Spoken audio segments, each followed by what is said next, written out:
Hey guys, welcome back to the channel. This is a story about what if neglected Naruto gets cheated on and leaves.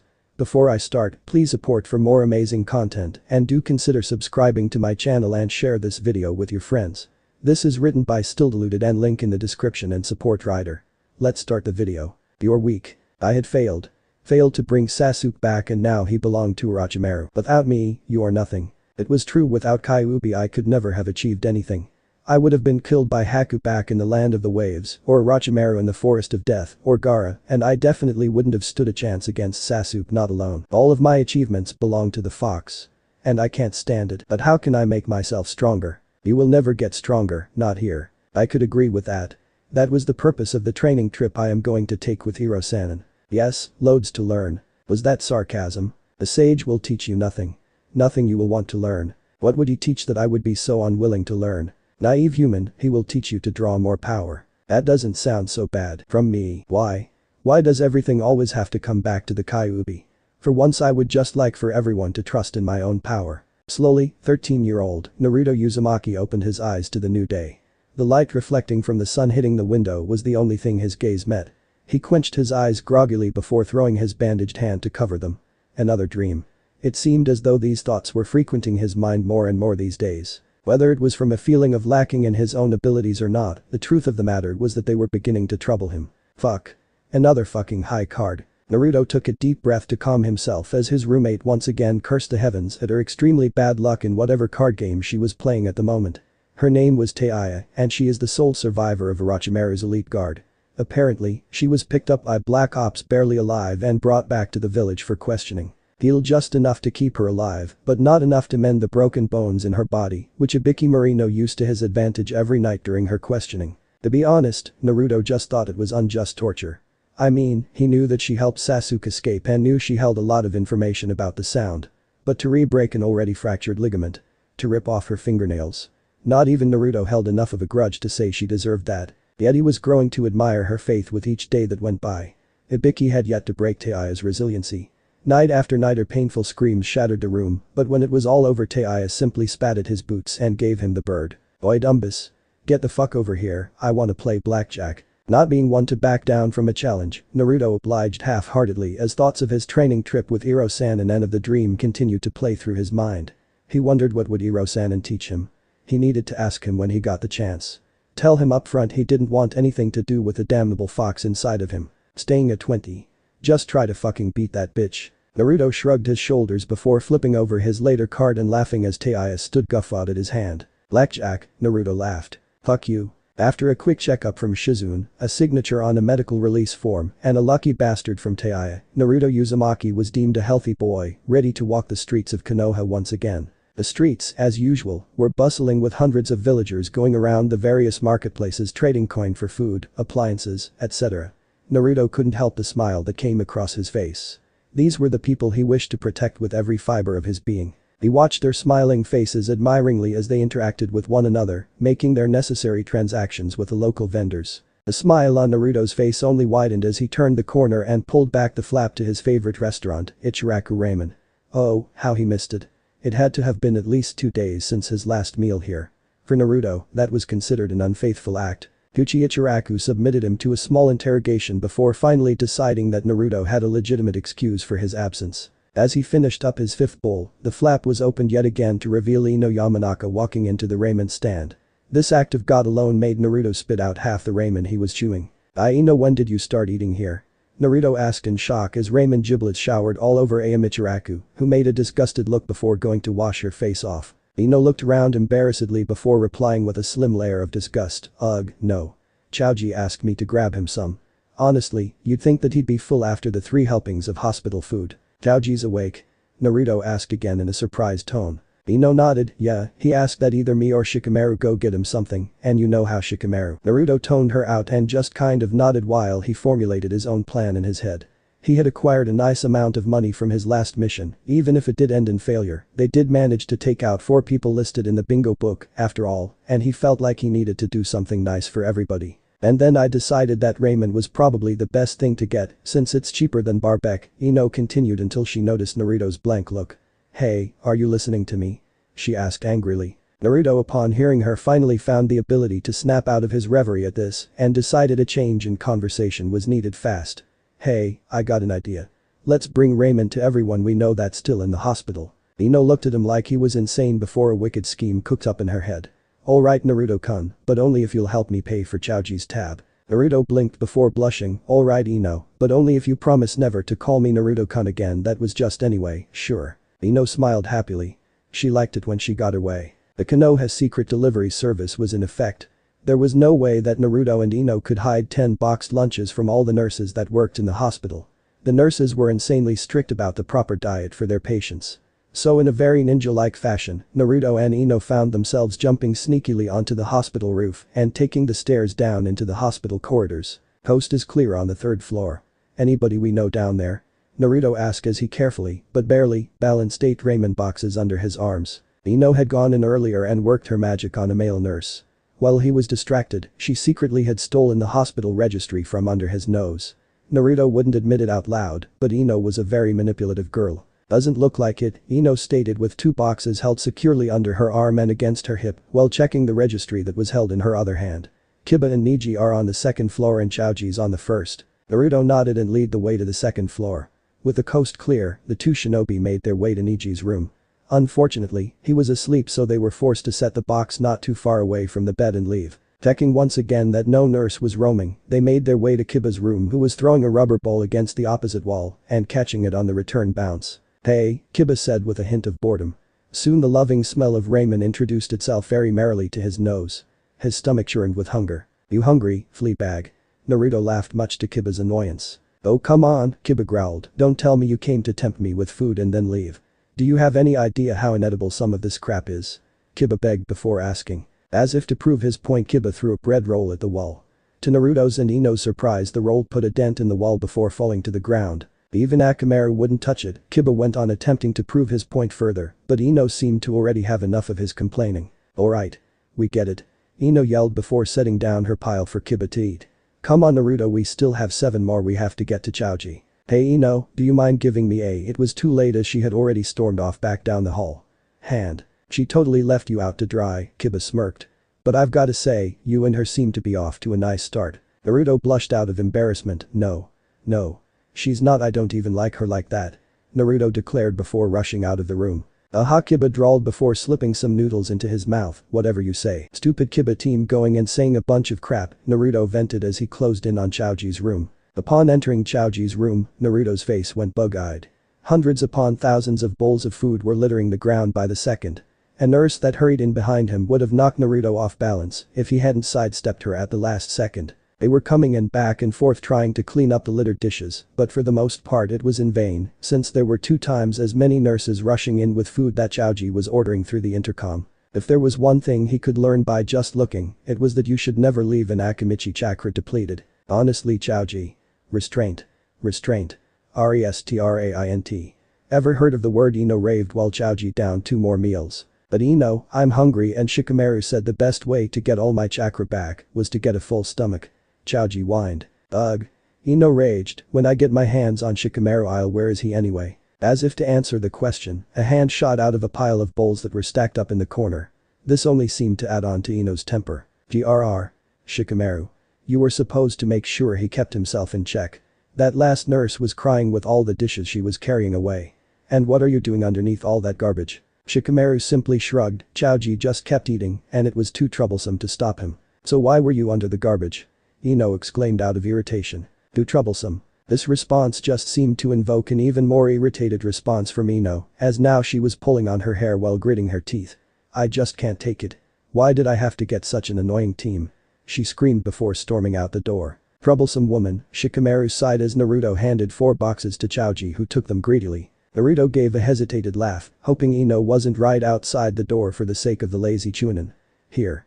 I saved you one." Shikamaru gave a half nod of acknowledgement before Naruto decided to leave the room. He was relieved to be rid of most of the boxes he was carrying. The last 2 he had decided to reserve at the last second for another person, though he didn't really know whether or not she would want them. As he made his way towards the last room, Ino called out to him, "Hey, I thought we were giving the rest to Chaoji." She questioned. Naruto smiled half-heartedly before replying, well, there's one more person I want to make a delivery to. Despite her condition, Taiya's room was under heavy guard by the Anbu Black Ops. Though an attempt was made to distract them, it, of course, was a failure. So after stating his reasons for being there and checking the contents of the boxes of raiment in question, the Anbu nodded that it was safe and that nothing harmful was hidden in the box. Thus, Naruto and Ino were thankful for being given entry. Though Naruto did have to admit that allowing a visitor to an enemy ninja was kind of, well, he didn't really have the word for it, but he was sure it wasn't a normal everyday thing. What the hell do you want? Taiya asked upon seeing Naruto walk in to greet her and smirked as the blonde-haired girl made her way in right behind him. Who's the slut? Ino stood baffled at the term used to describe her. Why you? Naruto held up his hand to effectively silence Ino before looking back at Taiya. This is Yamanaka Ino, this is Taiya. Ino just offered a fake smile, but Taiya didn't seem to notice. I'd shake your fucking hand if it weren't for the cast, Taiya said, while glaring at the evil confining mechanism attached to her right hand. Fucking cast. She muttered. We brought you some food. Naruto stated, ignoring her comment and getting down to the point of his visit. Girls don't really seem to like it, but it's better than the chalky stuff they serve here. He continued with a smile on his face. Taiya didn't really know what to say. Naruto could tell she was grateful by the look she was giving him, however the words thank you were probably not something that was regularly used in her rather colorful vocabulary. Whatever, Taiya said before turning her face to where Naruto couldn't see it, I need someone to feed me though. My left hand can't do shit. This seemed to cause a rise out of Ino, you could be a little more grateful, we didn't have to. Naruto cooled Ino's temper again with a raise of his hand, before smiling back at Taiya again.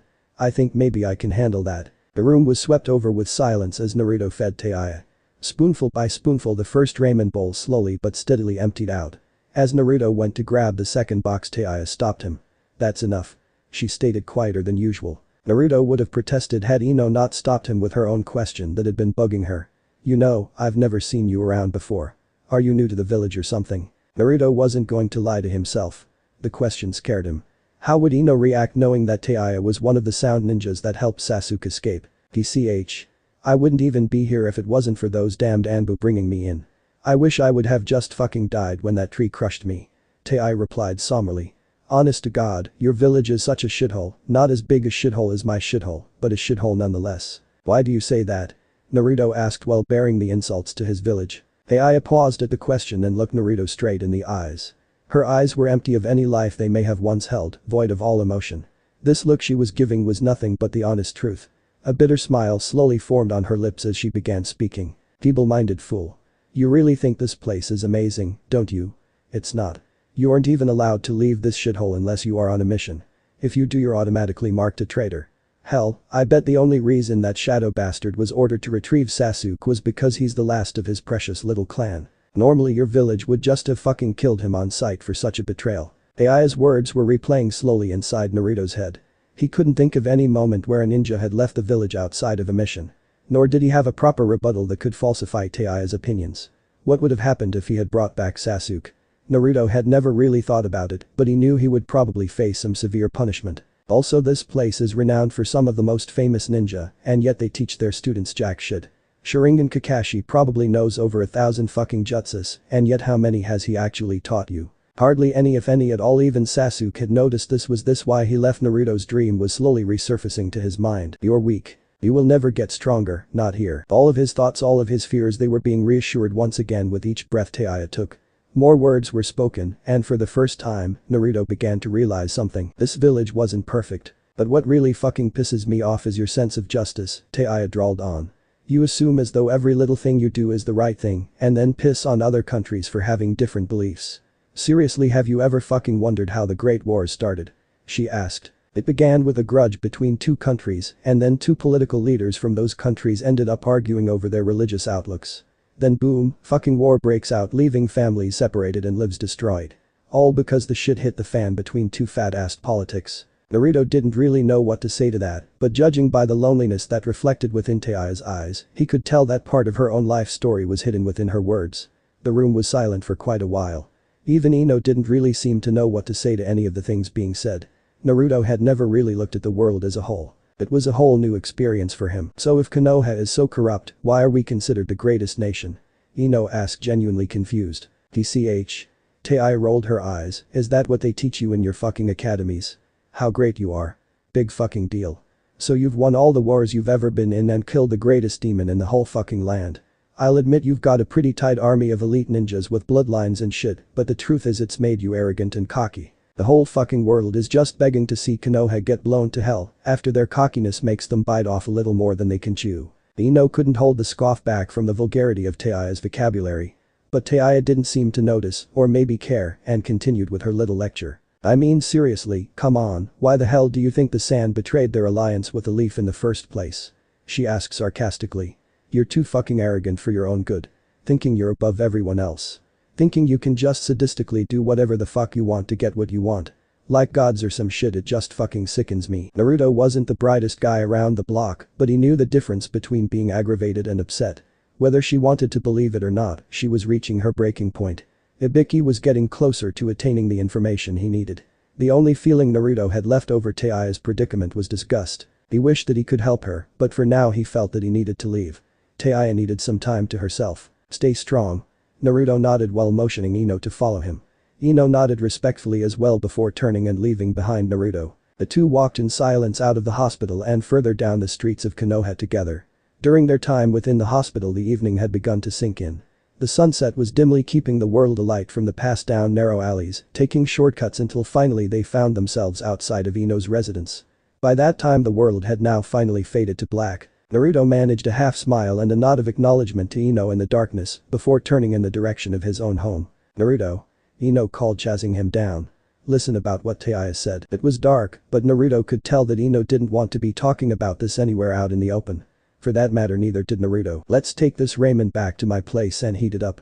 Then we can talk about everything afterward. Naruto said kindly while indicating the box of ramen under his arm that was left undelivered. Ino managed a nod and a thankful smile. So this is my house, Naruto stated uneasily as he allowed Ino to walk inside and have a look around. Ino looked around the place. Since it was Naruto, she knew better than to think it was anything close to clean, but was pleasantly surprised that it wasn't messier. The apartment was small but cozy in her opinion, though the furniture was nothing short of secondhand. Upon entering, she found herself standing in a study kitchen with two doorways on the other side, leading most likely to the bathroom and bedroom respectively. The floor was littered with a few ramen cups and a few important papers scattered the floor, but overall it was a pretty upkept house. I'm impressed, Naruto, it's not near as messy as I thought it would be. Ino attempted to compliment. Thanks, I think, Naruto said while muttering the last bit to himself. Ino took a seat on the couch while he busied himself in re-preparing the cold boxed ramen. The minutes ticked by and neither said a word to the other. Eventually the ramen was at an acceptable temperature to re-serve the hungry ninja. Naruto grabbed two clean bowls from the cabinet and split the ramen equally between the bowls. Naruto then brought the warm ramen over to the table and served them, setting each bowl on opposite sides of the table. Upon seeing that the meal was done, Ino sighed and sauntered over to the table and sat down. The two faced each other for a second before turning their attention to their respective bowls of ramen. Neither knew where to begin. It was obvious that Taiya's speech had led both of them questioning their beliefs. They finished their meals and laid them aside before finally looking back at each other. Well, what did you want to talk about?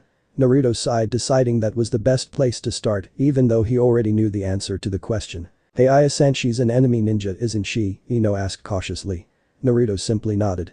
Then how do we know that she wasn't just trying to manipulate us? She asked. You tell me.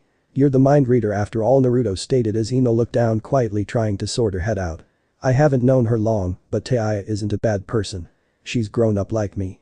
Alone. I think she acts tough so that she doesn't show others that it hurts. I think you know that too. But she can't be right, can she? Ino asked, laying her whole dilemma out on the table. The village is our home. These thoughts, this means that it just doesn't seem right for a leaf ninja to be thinking these things. The two of them had been shown Konoha from a worldly perspective, and now faced with that perspective, they found themselves questioning their faith in the country they had so sworn to protect with their lives. Well, let's just try to forget about it for now. Naruto decided, causing Ino to raise her head to look up at him. Well, maybe not forget, but just stop thinking about it until we get our heads straight. I think Taiya is right about one thing though, and that is the Jounin aren't teaching us properly. Ino nodded in agreement, no kidding.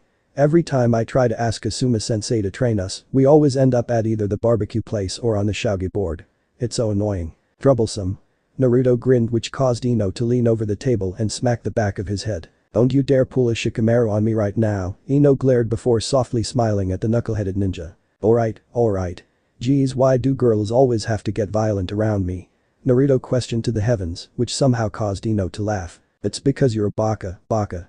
She smirked before sticking her tongue out. The rest of the night was filled with playful teasing and an old board game and playing cards that Naruto managed to drag out from his cupboards.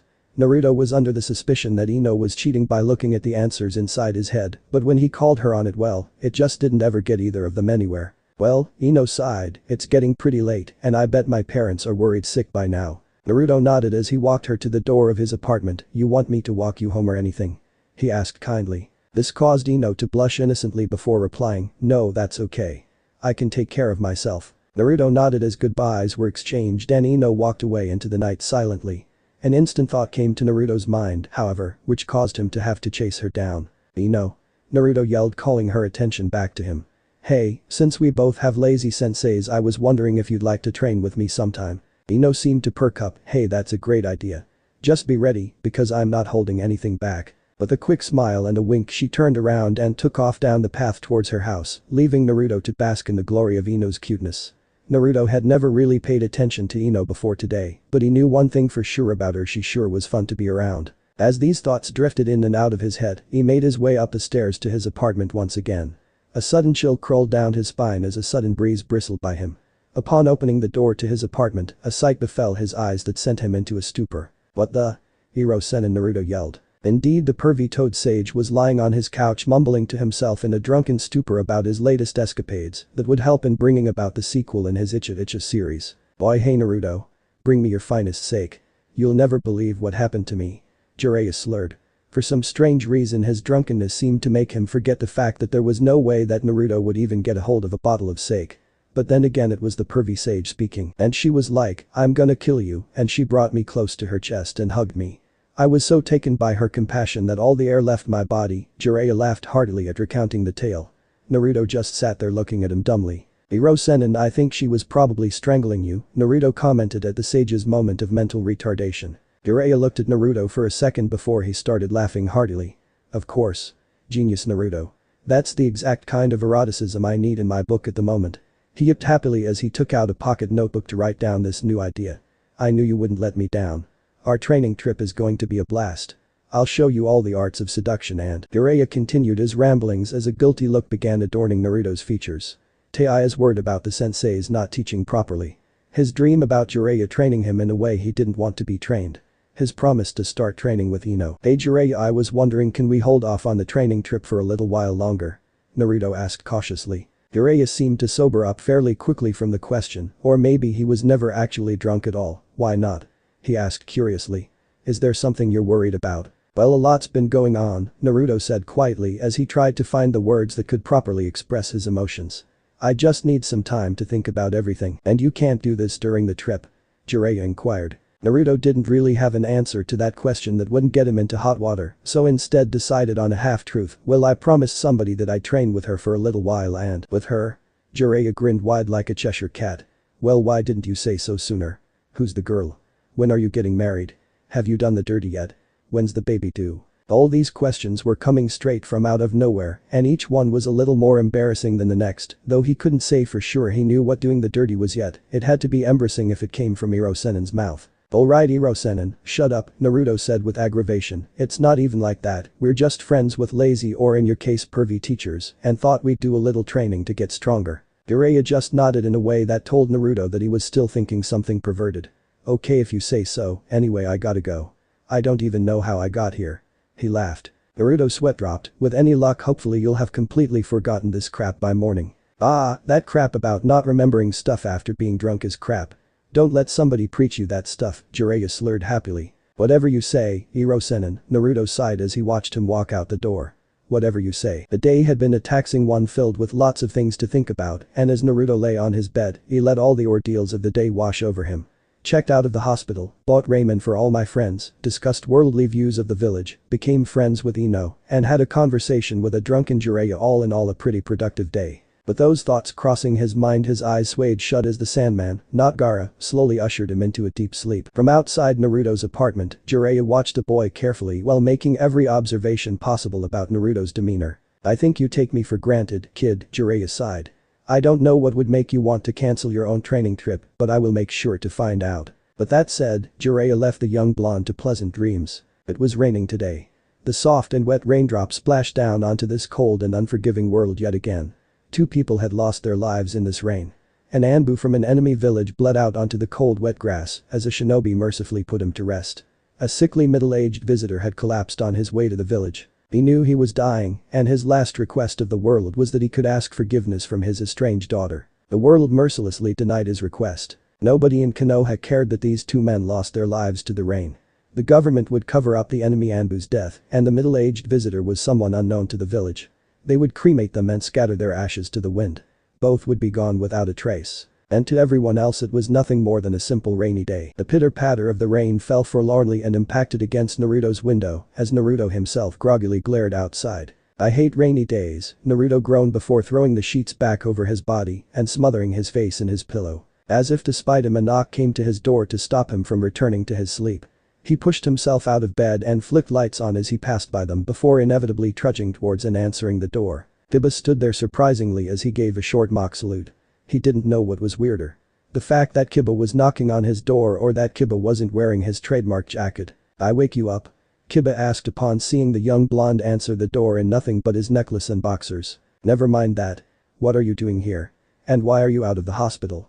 Naruto asked, waving off Kiba's question. "I have a clean bill of health," Kiba stated proudly as he brought out a Dalmatian-colored wallet from his pants pocket, "and I'm here to repay you for the food you brought me yesterday." Kiba, No, I am not going to be indebted to anyone for any reason," Kiba declared, pushing a $5 bill into Naruto's hands. "Fine," Naruto sighed, "you have breakfast yet?" "Thanks, but I think I'll pass," Kiba said before smirking, "I don't want to get any food poisoning." Naruto's eyebrow twitched. "I'll have you know that I am an excellent cook." Kiba snorted, "Right, that's why you're always going out to Ichiraku's to eat." "Why you?" Ino Yamanaka walked quietly and calmly through the rain towards her destination, shielded by a pretty purple umbrella she had found on sale at one of the small merchandise shops.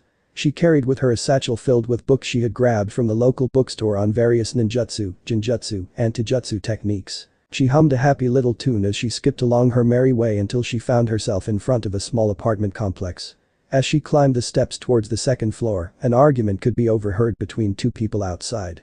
Upon reaching the 2nd story, she instantly recognized the 2 people as Naruto and Kiba and called out to them. "Hey guys." Ino greeted kindly. "Take it back." Naruto shouted. "In your dreams."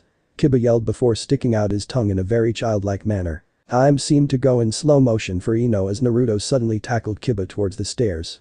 The 2 boys were in midair twirling towards her. Her legs couldn't move. She couldn't breathe. Before she could register it again, time sped back to normal as the 2 feuding boys slammed into her, making the 3 of them tumble down the stairs in an artistic display of body parts. Upon coming to a crashing halt on the side of the pavement, the 2 boys sprung apart and glared at each other as rain slowly soaked their hair and clothes. "My cooking is not bad," Naruto exclaimed vehemently. "Are you kidding me? Chaoji missed school for weeks after getting food poisoning from that spaghetti you made for him." Kiba retorted. "I was 8. Naruto defended.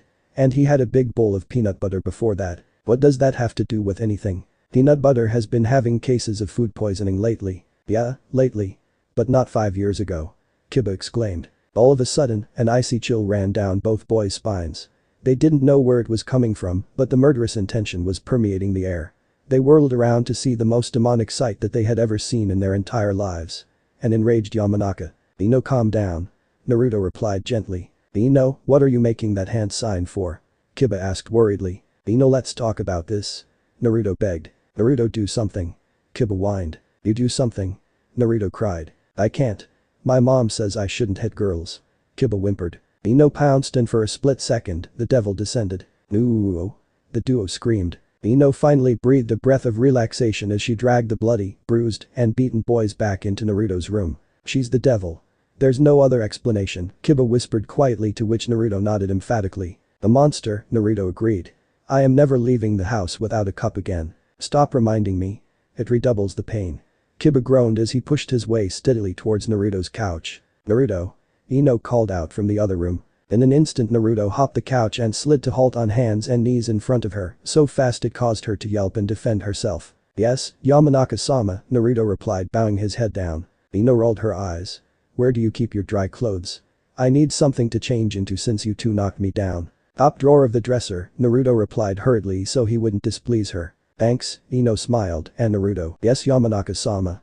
Naruto asked. "If you call me that one more time, I'll make sure you die a slow and painful death." Ino stated matter-of-factly before grabbing a green shirt and a pair of shorts from the top dresser and heading towards the bathroom to change. Naruto breathed a sigh of relief as Kiba began busting out laughing. Naruto glared at the dog-loving Genin hatefully. "Don't say it," Naruto warned. Kiba just laughed and wiped a few tears from his eyes. Whipped. Naruto tilted his head down ashamedly just as Ino popped out of the bathroom. "Kiba," she exclaimed.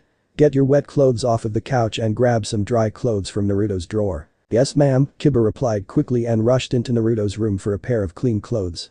As he walked back towards the bathroom, he noticed a whipping gesture coming from Naruto out of the corner of his eye. With a quick glare to the blonde, he allowed himself to enter the bathroom. "Oh, and Naruto, I know this is your house, but could you make yourself decent in front of your guests?" Ino said with a slight tint of pink in her cheeks. Naruto realized for the first time that he was still clad in only his boxers since Ino's arrival. "Whoops. My bad," Naruto laughed embarrassedly as he slowly backed away from Ino and dived for his room and slamming the door shut behind him. Ino simply rolled her eyes and smiled before she started stacking books from her satchel onto the table. "So this is what I have set up," Ino announced to her audience of 2, "on the days it rains we will be reading from some of these books. Each of the books is helpful and will hone our skills as ninjas I think. You really want us to read?" Naruto sighed with a disgruntled expression adorning his face. "Why am I still here?" Kiba asked to no one in particular. Ino wasn't pleased, believe it or not, Naruto, sometimes a ninja's most lethal weapon can be his brain. And also, believe it or not, books and scrolls are filled with knowledge on performing a variety of techniques. So quit complaining. Naruto whined slightly as Kiba made a consoling gesture of patting him on the back. For the next 3 hours the trio kept their heads fixated to the books. Ino was taking the liberty of reading 2 books at once, one on Genjutsu and the other on medical ninjutsu. Kiba had challenged Naruto to a game of rock paper scissors and won the right to read the book on various ninjutsu and taijutsu skills, which left Naruto, much to his dismay, reading a book on traps and diversionary tactics. "This isn't so bad," Kiba stated as he licked his finger and flipped to the next page. "Speak for yourself, I don't even know what half of the words in these books mean." Naruto moped, still upset from his loss to Kiba. Ino slid a book down the table that came to an abrupt halt in front of Naruto. Naruto looked at her curiously before looking at the book. It was a dictionary. Naruto groaned. Ino sure had a sick sense of humor. "Screw this," Naruto exclaimed before 2 shadow clones poofed into existence. "Alright, number 1, you read the book. Number 2, you looked the words up in the dictionary." With that, Naruto stood up and went into his room, leaving his 2 visitors looking to each other and questioning his actions. A moment later he came out clad in his bright orange jumpsuit and leaf headband. "I think I'll go visit Taiya for a little while," Naruto smiled to the 2. "You guys wanna come?" Kiba just shrugged his shoulders, whereas Ino held a doubtful look. "If it's alright I think I'll just stay here and read. You 2 can go though." Ino replied kindly. Naruto simply nodded. "Kiba. Yeah, I could use a break," Kiba said with a hint of relief. The hospital had always been a gloomy place on rainy days. The atmosphere of a rainy day did nothing to boost a patient's health, and more patients seemed to die on gloomy days such as this one. Yet Naruto and Kiba continued down the hallway, only stopping outside the door when the guard halted them from going in. "Ibiki is in the middle of an interrogation at the moment," the Anbu guard stated menacingly. "Understood," Naruto sighed before sitting himself down on a bench beside the door. Kiba mirrored his move. Before long a painful sounding scream echoed from the other side of the door. A string of curses and a lot of taunting soon followed. Then yet another scream filled the corridors. Kiba looked unsettled. "What's going on in there?" Kiba asked. "She's one of the sound ninja that helped Sasuke escape," Naruto replied quietly. "They keep torturing her to get information, but she won't budge." This may sound strange, but you can't help but admire her for it. Kiba adorned what Naruto thought to be a thoughtful look before replying, "I guess I can see your point." Not too long later Ibiki came out of the room. He gave Naruto and Kiba an uninterested glance before walking off. With his interrogation completed, the boys were allowed access to Taiya's room. Taiya looked like she had taken a turn for the worst. Each of her fingers had been broken and she sat there helplessly trying to snap her fingers back into place. "Need some help?" Naruto asked softly. Taiya didn't say anything. She simply glared up into his blue eyes before forcefully pushing her right hand in his direction. Naruto tried to make it as quick and painless as possible as he snapped and popped each finger back into place for her. Once he had done that, she, herself, snapped her left hand's fingers back into position. "I'll give you one thing," Naruto stated. "You certainly know how to take it. TCH. Taiya sighed, "If I got the chance, I'd castrate that son of a bitch." The atmosphere went silent as everyone in the room tried to find something to talk about. Surprisingly Taiya settled with a conversation with Kiba. "You're the bastard who killed Seiken and Yukin, right?" she asked with a hint of venom. "I had help," Kiba replied simply. DCH, Taiya scoffed. Of course you did. Only proves my point further how unfair life is sometimes. The door suddenly slid open as Ino slowly but steadily walked inside the room. The three only slightly recognized her as she brought herself beside the other two visitors. Taiya looked like she was about to acknowledge her when Naruto cut her off. Why do you say life is unfair? Taiya measured him for a moment before doing the same to the other two before sighing and replying, I dedicated my life to serving Lord Orochimaru. We had a plan to destroy Konoha village from the inside out. To end their high and might supremacy bullshit. It turned out to be nothing but a fleeting dream, she continued, the sand realigned themselves with Konoha, and our leader had his arms rendered useless, so he sends us to get Uchiha for his new body. Uchiha decides to come with us willingly, and yet this shithole refuses to let it happen. It sends Genin of all things to take the Uchiha back. You systematically separated and killed us off. My comrades. My friends. And yet here I am, every day, being tortured for information. Information that's probably not even good anymore, it fucking sucks. Naruto watched on starstruck by the amount of pain that she had been holding back. Silent tears fell down Taiya's face, and she did nothing to stop them. For the first time, Naruto began to realize that even though she was an enemy, she was still human. He didn't know how the others felt about this, but he felt sorry for her. But you want to know what the worst part is? Taiya went on sniffing ever so slightly, the person I believed in the most has done nothing to help me. Nothing to save me from this nightmare I've had to endure. Naruto didn't know what to think. He wanted to help her, but helping her would mean betraying the village, which he also didn't want. He needed to ask if there was any way he could get Taiya out of this mess. But he wasn't going to tell her about this with Ino and Kiba here. He had no idea where their thoughts on the matter were at the moment. Before any more words could be spoken, Ibiki came into the room along with the two Anbu that had been guarding the door. Commendable work Uzumaki, Ibiki clapped, when you're older you might suit well as an interrogator. The group of young teens looked around at Ibiki confusedly before Taiya pierced Naruto with the most menacing glare he had ever seen in his life. You son of a bitch. You set me up. Taiya shouted furiously. You set yourself up, Ibiki stated soberly, this room is littered with hidden microphones. We monitored every conversation you had in this room. Take her away. The two Anbu guards tugged Taiya out from her bed. Her broken leg she had slung came crashing down hard onto the cold linoleum floor. A painstaking sob came out from her body as she was carelessly dragged out of the room. Where are they taking her? Ino asked with a hint of worry. A jail cell. We'll keep her there until her public execution, Ibiki stated. Public execution, Kiba reiterated with bewilderment. Ibiki gave him a glance before nodding. The people will want to see someone brought to justice for kidnapping Sasuke Uchiha. Was this really how society was? The government hid the true details of Sasuke's capture and instead informed the people that it was a kidnapping. Why? Naruto couldn't begin to understand why there was such a need for that kind of lie. This is the way of the world, kid. Higher-ups lie for self-glory. Some might call it injustice or unfair, but that's just the way the world is. Corrupt. The fox was getting underneath him again, and yet at the same time he couldn't help but feel the same way about the subject. We'll keep her locked up in a detention facility until her execution Saturday, Ibiki stated while carefully watching Naruto. I'll be looking forward to seeing you three again in future Chunin exams. Naruto, Ino, and Kiba quietly walked back to Naruto's home. Upon reaching there, it became extremely quiet. Ino had taken up to checking if her clothes were dry. Kiba had grabbed his book again and started reading. Naruto, however, had gone straight to the couch and was now staring up at the ceiling. It's all my fault, Naruto acknowledged, causing Ino and Kiba to look at him. She's going to die because she trusted me. Naruto, Ino said quietly with a hint of sorrow. It would have happened eventually anyway, Kiba declared. So you shouldn't beat yourself up about it. But it's on my shoulders, Naruto stated quietly, getting up. So what? Kiba said uncaringly and slightly confused, she's an enemy. I don't get what the big deal. Naruto's fist collided with Kiba's face. Ino gasped as Kiba fell back onto the floor. Kiba shook his head as though not quite understanding what had just happened. What the hell was that for? Kiba yelled as his hot-headedness gave rise to his anger. Naruto looked almost as surprised as Kiba at his actions. He sighed slightly and apologized quietly. He walked to the door slowly. Naruto, Ino called, where are you going? Out, Naruto replied, I need to get my head straight. I'll say, Kiba grumbled bitterly. Naruto walked out the door, slamming it shut on the way out. What the hell's his problem? Kiba vented irritatedly. I don't know exactly, Ino said cautiously, but when you called Taiya an enemy I don't know, but it didn't sound right.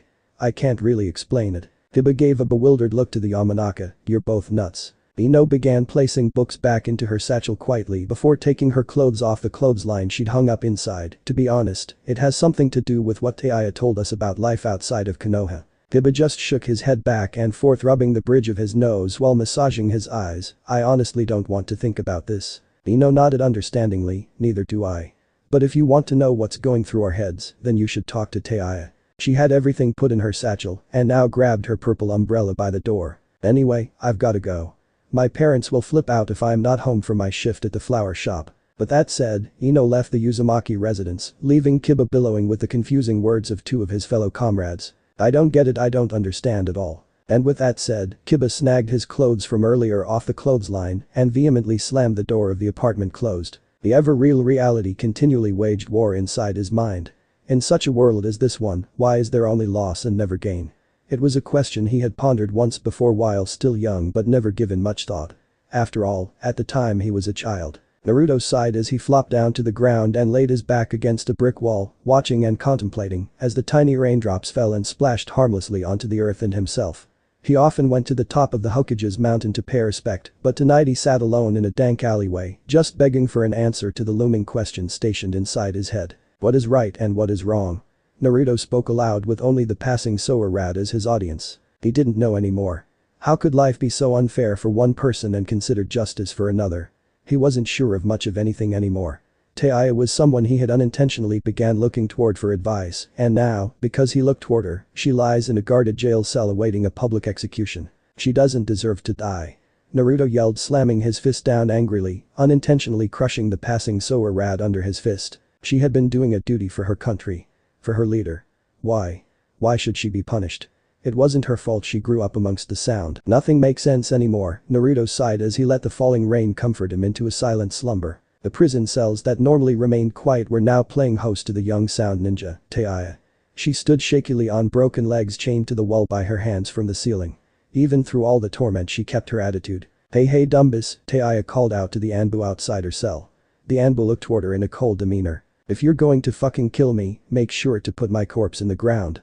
I don't want any of that cremation bullshit. I want some sort of evidence I made a mark on this world. She spoke casually with a smirk gracing her face. The Anbu didn't seem to like her tone. She grabbed the keys to the jail cell from her pocket, unlocked Taya's cell, and proceeded to smash her boot into Taya's already broken leg. Taya cried out in pain and anger as she was tormented painfully with no means of defending herself. Make another comment and I slice out an eye, the Anbu stated coldly. Taya glared hatefully into the Anbu's mask, honestly daring her to do it. That's enough. The two women, Anbu and prisoner, looked in the direction of the voice to see Ibiki Marino standing in a military manner with his hands behind his back and at attention. You're dismissed, Ibiki ordered calmly. The Anbu glared once more at Taya before exiting the room and leaving Ibiki alone with Taya. What the fuck does a bastard like you want to say to me? Taya asked with a hint of irritation. Goading the Anbu into slipping up and letting you take advantage of the situation will never happen. Ibiki said offhandedly. Taya cursed at his intellect of knowing what she was planning. Konoha is not without sympathy, Ibiki continued on, that is why we will offer you a final testament. You mean a will? Taya snorted in a rather unladylike fashion. Correct. Saying you are not without sympathy when you secretly and purposefully abuse your prisoners for no other reason than sheer enjoyment, you want my final testament, fuck off. Taya shouted. As you wish, Ibiki said rather formally. Remember Miss Taya, 2 more days and your life is over. He reminded her before walking out the door. As if I need to be told, she sighed out of aggravation and bitterness as a strand of matted hair fell down over her face. Taya blew the hair out of her eyes out of irritation before settling on looking out the barred glassless window towards the night sky. What surprised her was that a young man was visible outside leaning precariously against the barred window. How long have you been there? She asked. It doesn't matter, Kiba Inuzuka replied coldly. I still haven't forgiven you, you know. Like I fucking care, Taya retorted, causing Kiba to snarl to himself. It quieted for a while with the only noise in between being Taya's shackles as she unsuccessfully tried to find a comfortable position to sleep while standing up with broken legs. You know, Kiba finally spoke up, with how Naruto and Ino speak of you, they almost had me fooled that you were somebody important. What are you talking about? Taya questioned. You said something to Naruto. An opinion he values so much that when I degraded you, he decked me. Kiba stated. What the hell could someone like you possibly say to him that is so important? Taya lifted her head to the ceiling in a contemplative fashion before replying, fuck if I know. Kiba whirled around and shook the bars on the window, glaring furiously at Taya. Tell me the truth. What did you say to them? Taya looked long and hard into Kiba's glaring eyes before telling him plainly, a person like you would never understand. Try me. Fine, Taya laughed bitterly, what's the difference between a name and a face? Kiba looked at her completely baffled, what does that have to do with anything? To most people it means nothing and to a select few it means everything. Taiya declared. A person can share a name with another person. People often take pride in their clan name and what it means to them. For some it is their bloodline and for others it is what makes them unique. But that's not exactly true. Yeah, and why's that? Kiba asked, annoyed. People think their names are unique when others across the globe likely share it. What really makes a person unique is their face, and yet the sad thing is that many people will stand in front of the mirror, trying desperately to fix themselves to look better, prettier, nicer and whatever other bullshit. It's a sad world we live in when one of the few things that make us unique is so easily discarded. And how strongly do you believe that bullshit? Kiba snarled. Enough to discard my last name, Taiya replied calmly and quietly. Kiba shrugged his shoulders before slamming his fists into his pockets and turning back away from Taiya to the position he was in earlier. So what the hell does that silly speech have to do with what you told Naruto? He asked. That the world cares a lot more for what is meaningless than what is meaningful, Taiya stated with a hint of disgust. Girls like that Yamanaka girl make me want to retch when I look them in the eye. She's the exact kind of person I despise the most. Hey, Kiba interjected, look. I get it kinda. Taiya breathed a heavy sigh, letting herself simmer down from her one-sided debate. So did I answer your question? Yeah, Kiba said, pushing his head back against the barred glassless window. I gotta go. The Anbu will be coming back by this side in a few minutes. How the hell do you know that? Taiya questioned, but the only answer she received was Kiba patting his nose with his index finger before spreading his hands in opposite directions and free-falling off the small edge he had been standing on and out of Taiya's sight. Naruto coughed, rousing himself from his slumber. He had been walking around in the rain and yet now he was in his apartment sitting up in his bed. Morning had set in. Nothing seemed out of the ordinary. He scooted himself off of his bed and just as his legs touched the floor a massive headache hit him like a ton of bricks as a vast amount of information swirled through his head. He forced himself out of bed and towards the kitchen. As he came around the corner, there, lo and behold, was Jiraiya sitting at his kitchen table. He was studying over some of his famed research notes while creating a rough draft for his next novel. He even had the stereotypically acclaimed reading spectacles adorning his eyes as he jotted down new sentences filled with perverted material. He giggled delightedly as he read over what he had written. But Naruto really didn't give a damn about that at the moment. All he wanted was the ibuprofen. As he reached into the medicine cabinet, Jiraiya spoke aloud, found you in an alley last night. I thought it'd do well to bring you home. Thanks, Naruto muttered thankfully. The least I can do for my little travel buddy, Jiraiya grinned from ear to ear before turning serious. Can I ask why you were there? Looking for a little peace and quiet, Naruto said. Mull things over in my head. Naruto blinked. Mull. Since when in the hell have I used that word? Jiraiya looked particularly baffled. That's not a common term used by a 12-year-old. I saw you had a dictionary opened, but I had no idea you could actually read it. Naruto was too confused to allow the provoking humility of Jiraiya's statement to impact his thoughts. He knew and understood things he was sure he didn't know the night before. Suddenly, realization hit Naruto that all the new information he had attained was over the subjects he had told his shadow clones to read over. Traps, diversionary tactics, and the dictionary. It was as if, holy shit. Naruto exclaimed so suddenly that Jiraiya tipped over the chair he was sitting in and tumbled onto the ground. But Naruto had no time to think about that. He quickly summoned 2 more shadow clones and instructed them to continue reading the book and dictionary from yesterday. Hirosenin. I can learn what my shadow clones read. Naruto yelled excitedly. You mean you didn't know that? Jiraiya moaned as he pushed himself up and off the floor, popping his back where needed. Boy, I'm going to overload you on your trip. You're going to need it. Naruto glanced up at him with a bored expression on his face before sticking his tongue out at him. Jiraiya's eye twitched. Come on, we're eating out. Ino Yamanaka sat boredly behind the counter of her parents' shop home as she watched her mother whistling an unpleasantly upbeat tune as she finished watering a small patch of tulips with a gardening hose before positioning the nozzle to spray over some blooming roses nearby. Mom, for the last time. Ino, no. But Mom, Ino begged. I need to start training or I'm going to fall behind everyone. That's not my problem, sweetie, her mother retorted. You should consider quitting your ninja training. Start helping me out with the family business. Mom, Ino scoffed, I can't just water plants for the rest of my life. Besides, it doesn't pay too well anyway. Ino wished she could take back that last statement at the look of fury in her mother's eyes. You look here, Missy, her mother went off, maybe it's not the best paying job, but it's where a young woman such as yourself belongs. Men are the breadwinners of the family, let them do the ninja training. You, however, need to be focusing on your etiquette to attract a nice young suitor so you can birth strong children. Ino shook her head ashamedly. Mom, look, I tried living that way. I did. But the Chunin exams really put everything in perspective for me. Everybody that was there were stronger than me. Well, of course they were. Her mom scolded. Oh. And to think they made you fight your best friend, Sakura. it burns me up just thinking about it. You really should invite Sakura over again sometime soon. She'll start thinking you aren't friends anymore if you're not careful. Right, Ino sighed. I'm going to go train now. Ino untied her apron and set it on the counter and marched toward the door. Ino, her mother called out, I said you need to stay here and help me manage the shop. Get back here this instant. I quit. Ino stated coldly as she slammed the door and walked out to the training grounds. Hey Iro-senin, can I ask you something? Naruto took notice when Jiraiya stopped mid-bite through his sandwich as a curious look grazed his face at Naruto's seriousness for his preluding subject. Go ahead, he answered. How do you determine what is right and what is wrong? Naruto asked quietly and prayed for the wisdom he seeked from the wise and toad sage. Jiraiya looked at him as though he was stupid. Well, when someone does something that negatively affects another person, that is. Let me rephrase that, Naruto interjected, having not said his question right. How do you determine not really guilt and innocence, more like justice and betrayal? Jiraiya asked, unsurely trying to help the dilemma. Yeah. Naruto yelled with a hint of thankfulness and relief. Jiraiya looked up to the sky while scratching the bridge of his nose in quiet contemplation before replying with the utmost seriousness, I honestly don't know, Naruto. It's a question that has induced quandary to the masses since the dawning of time. What one man calls justice another may call betrayal. What one man calls betrayal another may call justice. Not helping, Naruto sighed out of aggravation. This has been bothering me for a while now. I'm trying to find the answer myself, but everything I come up with I don't know. If Mia, for instance, Jiraiya asked with an unusual amount of interest. Naruto smiled at his understanding tone. I made an acquaintance in the land of Wave named Haku.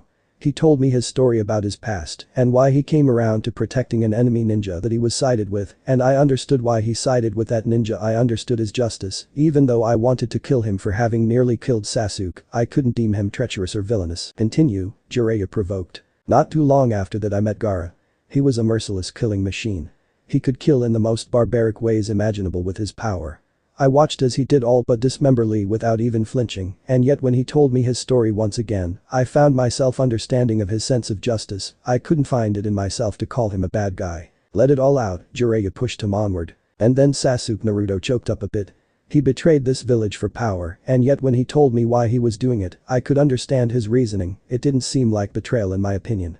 Of course I still wanted him to come back to the village and be a part of our lives, but you lost focus on what was driving you to bring him back and it worked against you, Jiraiya stated, to which Naruto ashamedly nodded. I know how that feels, kid. More than you could ever imagine. The quiet silence waved the conversation away as a cool breeze pressed against them from the east, blowing some of the tension off. Listen closely to me, Naruto, Jiraiya calmly answered. I cannot tell you what is justice and what is betrayal. That is something that you have to learn for yourself. What I will tell you is that everyone has a story, a perspective, an ideal, a dream, and a heart. They are the things that mold a young boy into the man he will become. So you should be careful in where you place your trust. Naruto nodded graciously before asking, what if where you place your trust leads you down a harsh road? No matter how harsh the road, if you are putting your trust in what you believe, then you will have nothing to regret. Jiraiya grinned as a light bulb seemed to go off in his head. That's it. Once again a conversation with you has struck gold for my next Icha novel.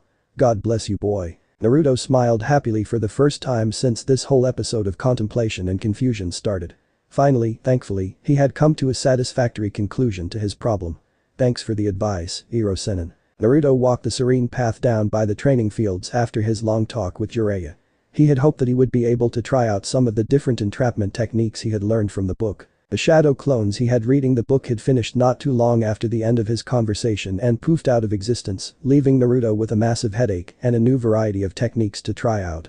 However, fate seemed to have a different path set in stone for him. As he walked the crisp dirt path down to the training field, he found Kiba leaning up against a nearby tree, watching as Ino repetitively kicked one of the training dummies, with all the rage of an angry hornet. What's up with her?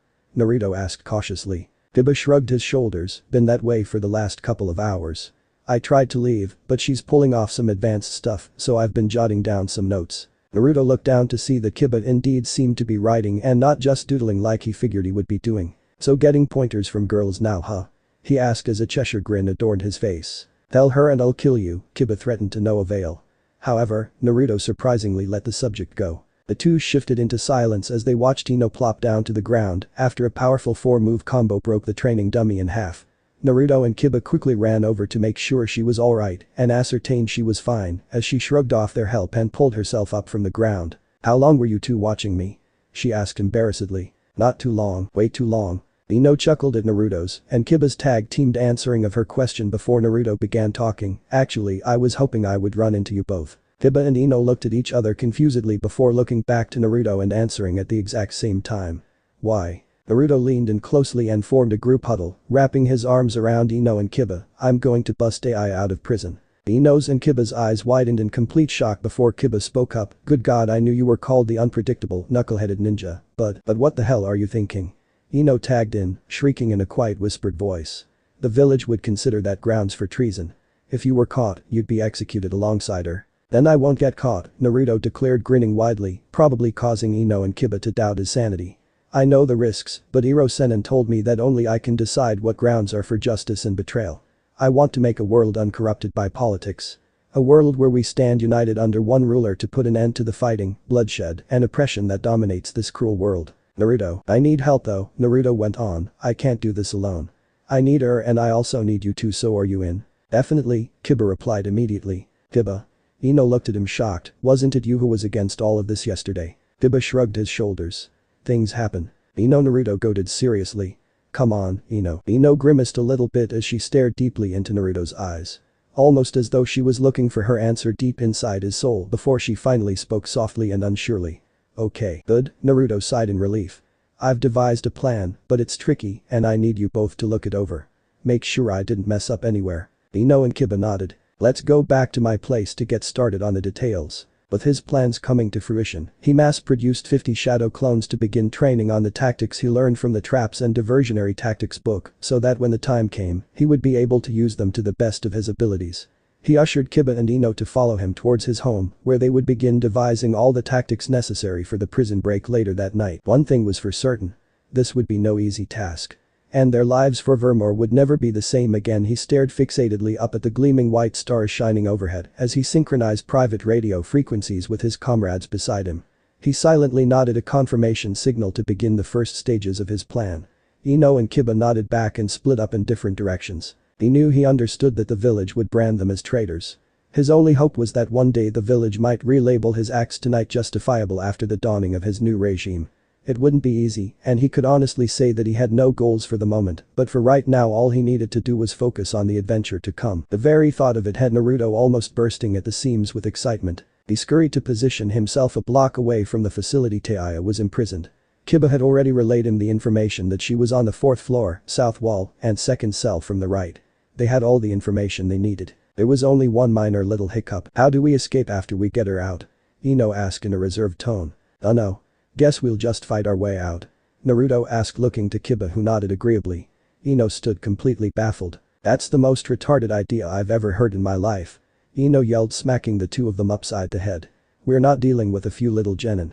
What we're doing will warrant the Anbu, Jounins, and even the Chuninins and Genins to stop us from getting away. Yes, so what's your point? Naruto asked cautiously. Hopeless? Ino exclaimed out of aggravation. Scavenger to Crow, do we have eyes in the sky? Over. Naruto called through his headset. Ino responded back quickly. Crow here, why do I have to be the crow? Anyway, I found a nesting place. Eyes will be in the sky in 30 seconds. Over and out. Roger, that, Naruto replied. Over and out. Naruto waited as patiently as possible, though he couldn't help that his hands and knees were trembling slightly. It was the feeling he always got right before he unleashed the devious schemes he concocted. He sighed slightly as he thought back on those good old days back at the academy. He looked up finally to see a crow coming in for a landing atop his head. The crow pecked him twice, signaling that Ino was possessing it before taking flight once more. The crow cawed. The coast was clear. Naruto jumped up and ran straight for the building and jumping up each level, with a mix of quiet stealth and sheer determination, pushing him up to the 4th floor of the complex. The crow cawed again twice. Naruto quickly and quietly threw a cloak that was the color of the building over him to blend in perfectly. The minutes ticked by and Naruto didn't dare move an inch until he heard that sweet crow's caw. He was beginning to get worried as the minute soon turned into the hour, but eventually the crow cawed once more, signaling that it was safe to move forward again. It was the most dangerous game of red light, green light imaginable. He edged along the southern wall now and finally, after much stress, reached his destination outside Taiya's cell. He pushed himself up against the wall. No one would be able to see him because of the awning above him. Taiya, he whispered to the limp form dangling by the chains binding her wrists. Ibiki had unmercifully wrapped her chains over a support beam. His words failed to reach her as she made no indication that she had heard him.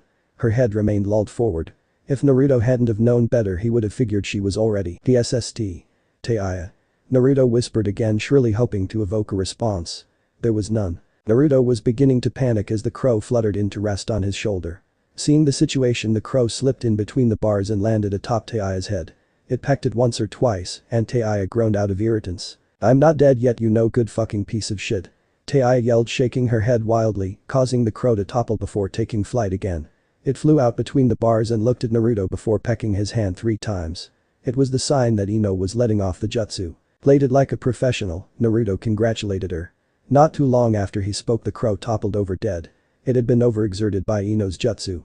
Thus it acted as a sign that Ino had released her jutsu on the poor little critter. Naruto quickly swallowed any sadness he may have felt and redirected his attention to Taia. "Taia? You awake?" he asked in a non-disturbing tone. "Yeah," Taia said. "That you, Uzumaki?" "That's me," Naruto stated heroically. "I'm here to get you out." Taia shuffled a little, causing the chains to rattle. Naruto watched her carefully, trying to decipher her body language, but it was proving hard as all he could see was her silhouette. "Is this some kind of guilt trip? You've gotta bust me out because you put me in here." Taia laughed bitterly. "Stay the fuck away from me." Naruto sighed slightly. "I do feel bad for that. I didn't know they were listening in on our conversation, but that's not why I'm doing this." Taia raised her head slightly at his words before sagging it back down. "Do yourself a favor and forget about me. I don't want to live anymore." Naruto's head began spinning as he tried to process what she was saying. "Why?" he asked. "I have nowhere else to go. There's no way the sound would accept me back. My team is dead and my dreams are finally shattered." Naruto carefully processed everything she said before responding. "You want to die?" "That's right," Taia stated. "I don't understand. I'm risking my life here trying to save you," Naruto declared. "I don't give a shit," Taia responded. This was not part of his plan. Not to mention the heartbreaking feeling that Taia's words inflicted upon him. This was a person he looked up to and whose ideals he had made his own, and yet now she stood before him a mere shadow of her former self. Naruto slumped down in front of her window in quiet contemplation. "What a weird feeling." "What?" Taia asked out of annoyance. "How do you cope when one of the few precious people in your life no longer believes in herself?" Naruto thought aloud as if to answer her question. "It almost feels like I've lost a bit of my purpose." "Well, good," Taia spoke snidely. "Maybe you'll go home to your few precious people and leave me the fuck alone now?" she asked hopefully. "I can see it from here," Naruto responded in an out-of-focus manner. "Your execution platform. It's the place where your life ends so long as you stay stubborn." "Lucky you to be able to see it," Taia retorted, pulling slightly on her chains. Naruto sighed out of exasperation and scooted down the side of the wall in a squatting position, looking out over Konoha. At the beautiful city in the dead of night and the amazing Hokage monument that stood in the distance. He smiled slightly as his eyes lay upon the old schoolyard and became somber as his sight passed by his training grounds and the memorial stone. "Taia, what was your dream?" Naruto asked quietly. "My dream is to become the Hokage and have everyone look up to me. To treat me like I'm somebody important, you know." "So you're a boy who wants to hog the limelight," Taia stated knowingly. "Personally, that's a rather childish goal." Naruto thought it over in quiet contemplation. "Maybe. Everyone refused to acknowledge me growing up, so I guess it's only natural to have a goal such as that," he said as he looked up to the night sky. "But it's still a goal, a dream. People who can't make goals for themselves, they just waste away. They give up hope too easily and forget what it means to be alive. They lose focus on life and watch it zoom by without a care in the world." "So what are you trying to say?" Taia acknowledged in a dark, looming voice. "What happened to make you want to quit living?" Naruto asked concernedly. Silence. Neither spoke for what felt like eons. Time had ticked by at a crawl, with Naruto continually looking up to the stars, as if hoping that his imprisoned comrade's problems were answered within them. Her chains rattled slightly as she shuffled her feet and answered uncomfortably. "I have never cried. Not once. Nor do I ever intend to. So why should I have to dig up one of my sob stories to give you an answer?" "Because you are my friend," Naruto said comfortingly, "and I want you to know that I will always be there for you even through the bad times." Naruto could hear the steady intake of breath his words had caused in Taia. He needed to know what had broken her. You can't mend what is broken without all the pieces.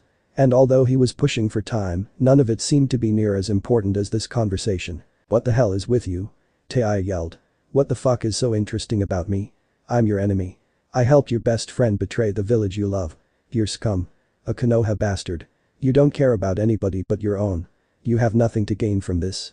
Get the fuck out of here." "No," Naruto stated plainly. "I'll call the fucking guards." "Then do it," Naruto replied seriously.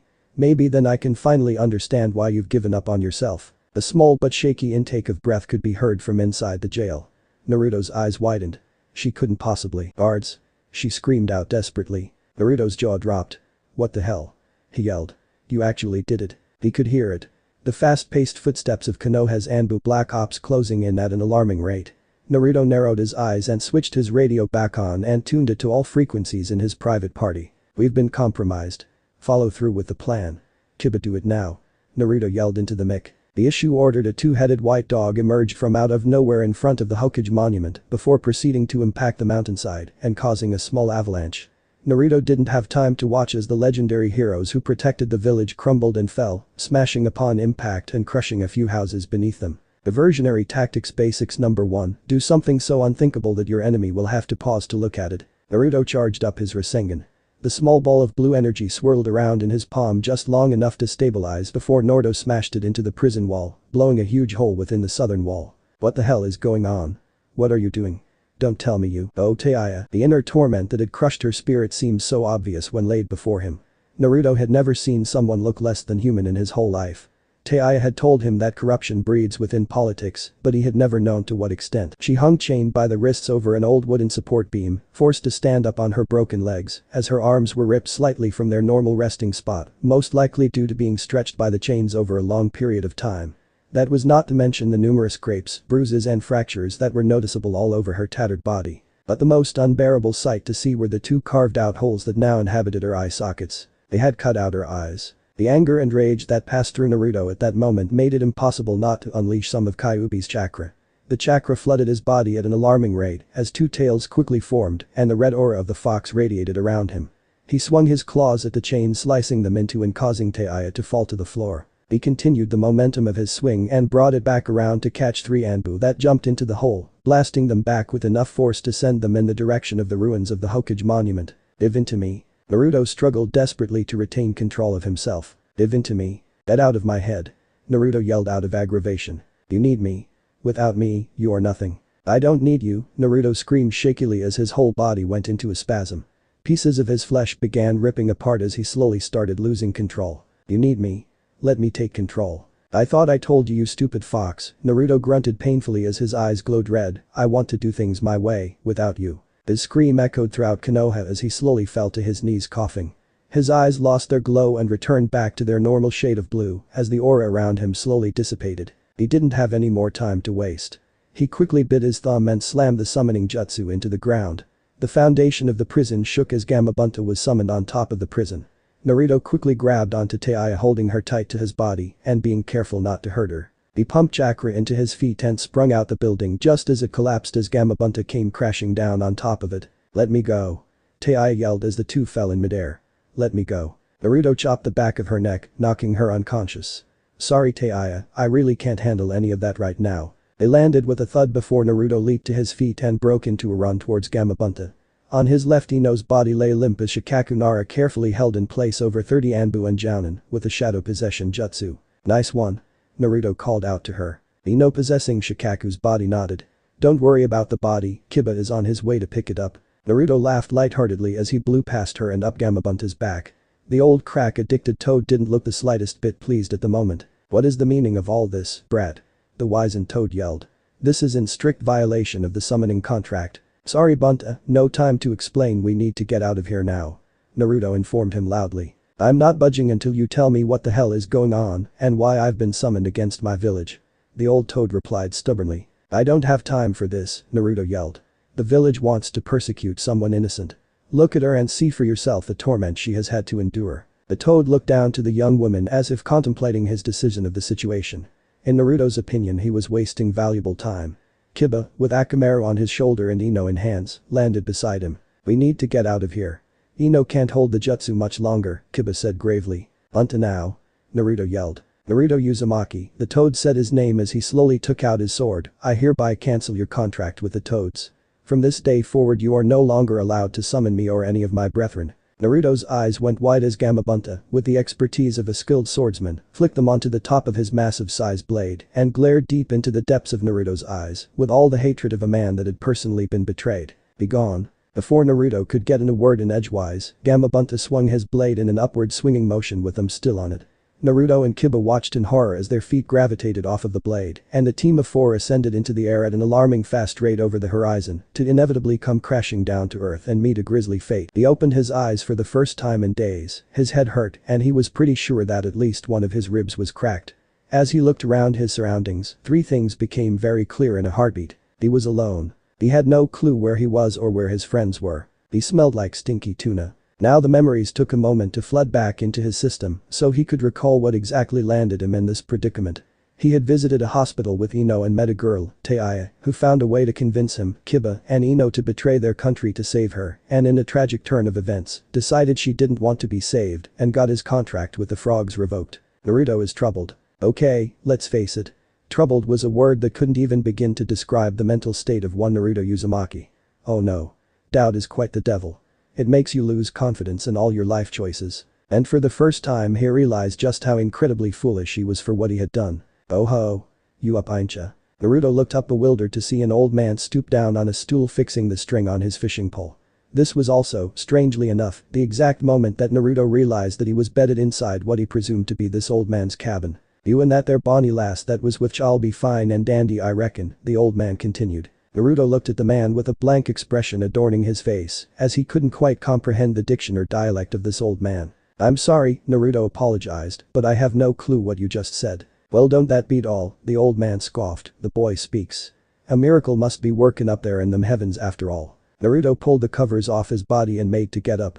Although the old man tried to warn him, it was not in time as Naruto applied full pressure to his foot as he made to take a step and immediately found himself falling to the cold, wooden floor in agonizing pain. Sorry about that. Tried to warn you in time. The old man grimaced. I'll get you a crutch from me closet. Meanwhile, Ino Yamanaka had found herself unharmed from the fall after Naruto's giant toad had so abruptly flung her pretty little butt sky high. Never before that day had Ino Yamanaka ever been so disgusted with her diet. Because of her evil diet she was forced to watch as all her fellow traders, or at least she was sure that was what she had been branded by now, lost velocity and fell back down to firm soil long before her. The only good thing she could say about her predicament was that she was happy that she landed in a firm safety net that was harnessed within the thicket of trees. The bad thing was, Ichi Nunchi Abi Kori Timi Bob. Said safety net was connected between said thicket of trees as a roadway for a tribe of scary tree-living cannibals that lived within this particular forest. I'm so screwed, Ino Yamanaka thought as the tribesmen angled their spears down toward her. He slid down into the chair cautiously so as to not aggravate his broken leg and pushed himself closer to the broken girl's bedside. Hey, eye is a mess, Naruto thought as he took out a strand of cloth and tied it around her eyes. According to the old man, she was looking better by the day, but could just as easily die due to her condition. The interrogation squad of Konoha was definitely not a force to be trifled with. The old man entered quietly with a bowl of soup and laid it on a table beside Naruto. You really ought to be getting some sleep, boyo. Let me handle this. Naruto shook his head in reply, she is my responsibility. The old man looked like he would press the matter further, but backed out of it. Instead he elected to leave the room quietly and let him and Taiya be. Alright, where the hell am I? Kiba Inuzuka trekked through the forest uncertainly with Akamaru, sniffing out the trails of any of his friends up ahead. He sniffed the air with precision and could tell that a storm was coming. If he and Akamaru couldn't pick up the track soon, then the rain would surely wash away any traces by the next day. Good thing if Konoha sent out pursuers. Bad thing if he couldn't track any of them down in time. He had to take a break again, so he leant against a tree for support. He was nursing a broken arm and a slight concussion, which was causing his vision to blur in and out. He had to keep going though. He knew what was at stake here. If he couldn't track at least one person down, then he would be nothing but a sitting duck with a kill me sticker printed on his back. Why must women always cause trouble for us men? Kiba sighed knowingly, as at his old home he was the only man in the house, to himself. Those three, if I see them again, he yawned as his vision faded, I don't know if I'll want to hug them or kill them. He took too long a rest and before realizing it had fallen into a deep slumber. Day 3 since separation from my comrades, and still no sign of Kiba or Ino, Naruto contemplated as he prodded his crutch against Taiya's bed while leaning back in his chair. And no signs of Taiya waking up anytime soon. The old man had set out yesterday to the nearest town to bring a doctor to help heal their injuries, and Naruto had spent his time between caring for Taiya and fishing in the pond behind the old man's cabin. He didn't know whether he'd be able to trust this doctor or not. Anyone from a town was considered untrustworthy at the moment. He was growing tired of sitting around and waiting patiently for Kiba to track them down. If something didn't change soon, I might have to leave them all behind, Naruto declared aloud in a hushed tone. He didn't want to have to consider that option. To do so would be to stop believing in his friends. He wanted nothing more than to continue this dangerous road he set foot on with his friends by his side, but he also knew that he had a goal to achieve. No matter the cost. Taya coughed. Naruto looked up from his thoughts. It was the first sign of life Taya had given since he had woken up. His excitement furthered even more as she started to rouse from her sleep. Taya. Naruto prodded as he poked her a little with his crutch. She twitched slightly before pushing her hand weakly up to the cloth tied around her eyes. Where the fuck am I? Taya questioned raspily. Not sure to be honest. Naruto replied. Glad to see you're finally awake. DCH well that makes one of us, Taya rasped with irritancy. Water. It took Naruto a second to realize what she was asking for, but then he quickly helped her sit up and placed a glass of cold water in her hands for her to drink. She drank the water down in an instant and asked for a refill, to which Naruto complied. Halfway through the second glass, Taya got choked and erupted into a coughing fit as Naruto calmly patted her on the back. Easy, Naruto lectured tenderly. Uzumaki, right? She coughed. You're a fucking bastard. Naruto stayed quiet for a second before picking up the soup on the bedside table and ladling a spoonful of the broth for her to eat. Open up. You need to eat. In retaliation, Taya flung her hand around and slapped the bowl of soup to the floor and breaking it in an instant. Fuck you. Taya yelled, hurting her voice. I fucking hate you. I told you to leave me alone. I told you to let me die. Why the fuck couldn't you do that for me? Naruto watched the woman silently as she continued her scolding. I would have happily died. You bastard. For the first time in my life, I felt like somebody actually liked me for who I am. I wasn't just a meager puppet of Lord Orochimaru or the feared baddest chick of the Sound 4. I was just Taya. No one has ever treated me with as much goddamn respect as you did, Uzumaki. Naruto remained silent. Taya continued, softly this time, you played cards with me, laughed with me, listened to me, believed in me, even gave me food. I wasn't worth it, I'm not worth any of that. She yelled. Shut up. Naruto shouted with enough force to silence even the most intimidating of men. You think you're the only one who suffers? People suffer every day. I'm not trying to undermine the suffering you must have endured all your life, but I sure as hell will undermine the way in which you mean to end your suffering. You don't understand at all, Taya stated quietly, my death was going to serve as a symbol. It would show the true cruelty of not only Konoha, but the world as a whole. I could have died happily knowing I changed the hearts of everyone who witnessed my death. You're wrong, Naruto told her flat out. In death, you would have been nothing more than a scapegoat the village could use to blame for Sasuke's defection. Your final words would have been nothing more than the ramblings of an enemy ninja. Taya, for once, was at a loss for words. Nothing changes in death. Naruto spoke thoughtfully, if you want something to happen, then you've got to make it happen in life. And if you need proof to back up that argument, here I am. You changed me, Taya. I now believe what you believe because you made me think that you were right. You didn't have to die to show me anything. Taya sat quietly in her bed listening to the young blonde's words of wisdom. And that's why you saved me? She asked tentatively. Yes, Naruto responded affirmatively, that's all the reason I needed. Taya slid down into her bed until her head rested on her pillow. I'm fucking exhausted. Taya sighed conversely. I think I'm going to hit the fucking hay. Naruto chuckled a little to himself as he rubbed the back of his head. He picked up his crutch and made to stagger his way out of the room when Taya interrupted. Uzumaki, she said just loud enough for him to hear from the doorway, you tell anyone about this shit, I'll fucking kill you. Naruto smiled a real smile. His first real smile since this whole mess started. I have no idea what you're talking about, Taya, Naruto retorted with a foxy smirk as he walked out, closing the door behind him. Disclaimer. Naruto and all its related characters are the property of Masashi Kishimoto. No credit goes to me, and I am aware that I would be paid no money for my fanfiction. It had been 5 days now since separation. 2 days since Taya first woke up.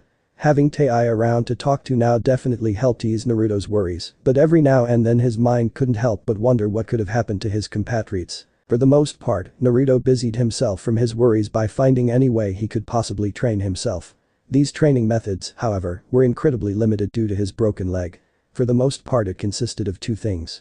Chakra build-up and reading. After his miracle accident that helped him realize the true nature of the shadow clones, Naruto had been fully abusing their learning mechanism. He'd ordered 100 clones to crawl using only their hands to the lake behind the old man's cabin and walk on the water while trying to make his Rasengan bigger. Progress on that front so far had only come in baby steps, but progress was progress, he supposed. He could now at least perform a one-handed Rasengan. His biggest progress, however, was in his intelligence. Ever since the old man left, Naruto had been ordering a few clones to read the books that the old man had scattered around the house. The old man was by no means a reader, but he did have a few books here and there that Naruto would force a clone to read. Most of them were basic survival books, which didn't really surprise Naruto as he figured the old man had been living out here in the middle of nowhere for a good amount of time. What did catch Naruto's eye was a book on politics and government that his clone seemed to read with a lot of enjoyment. Naruto really had to thank that book for helping him calm Taiya down from doing something drastic the other day. He hated to admit it, but the idea of losing any of his friends was something that scared him to death. Without his friends, he knew he would just be another name easily crossed out of the bingo books, but as a team, well, they sure as hell could make it harder on anyone after them. We all need to get a whole lot stronger. We can't get caught no matter what. Naruto thought to himself as he walked into Taiya's room and continued his training with her. While his clones were out training, Naruto himself had been training Taiya's hearing. He didn't know if Taiya would ever get her vision back, or if she could, how long it would take. What he did know was that she needed to be capable to fight if the time comes, and she wouldn't be able to do that if she suddenly ran into a tree in the middle of a battle. "Ready, Taiya-san?" he asked pleasantly. "Uzumaki, I've told you to stop fucking calling me that." Taiya berated while grating her teeth together in aggravation. "It's just Taiya. Now can we get this started?" "Uzumaki what, Taiya-san?" Naruto hummed, ignoring her question with a Cheshire grin adorning his face. "You better not be fucking smiling or I'll kick your ass." Taiya yelled, throwing a pillow in his general direction. Naruto couldn't help but consider it progress when it hit softly against his good leg. "Say it," Naruto said in a sing-song voice. "I'd rather cut off my ears than call you of all people my sensei," Taiya deadpanned, spoiling his fun. Naruto sighed. "Alright, fine. We'll get started then." The training methods were actually rather simple. Naruto would clap his hands at different places around the room, and Taiya would have to point directly at him. Then Naruto would toss a kunai in a random direction, and Taiya would have to determine where the kunai was and where it was thrown from.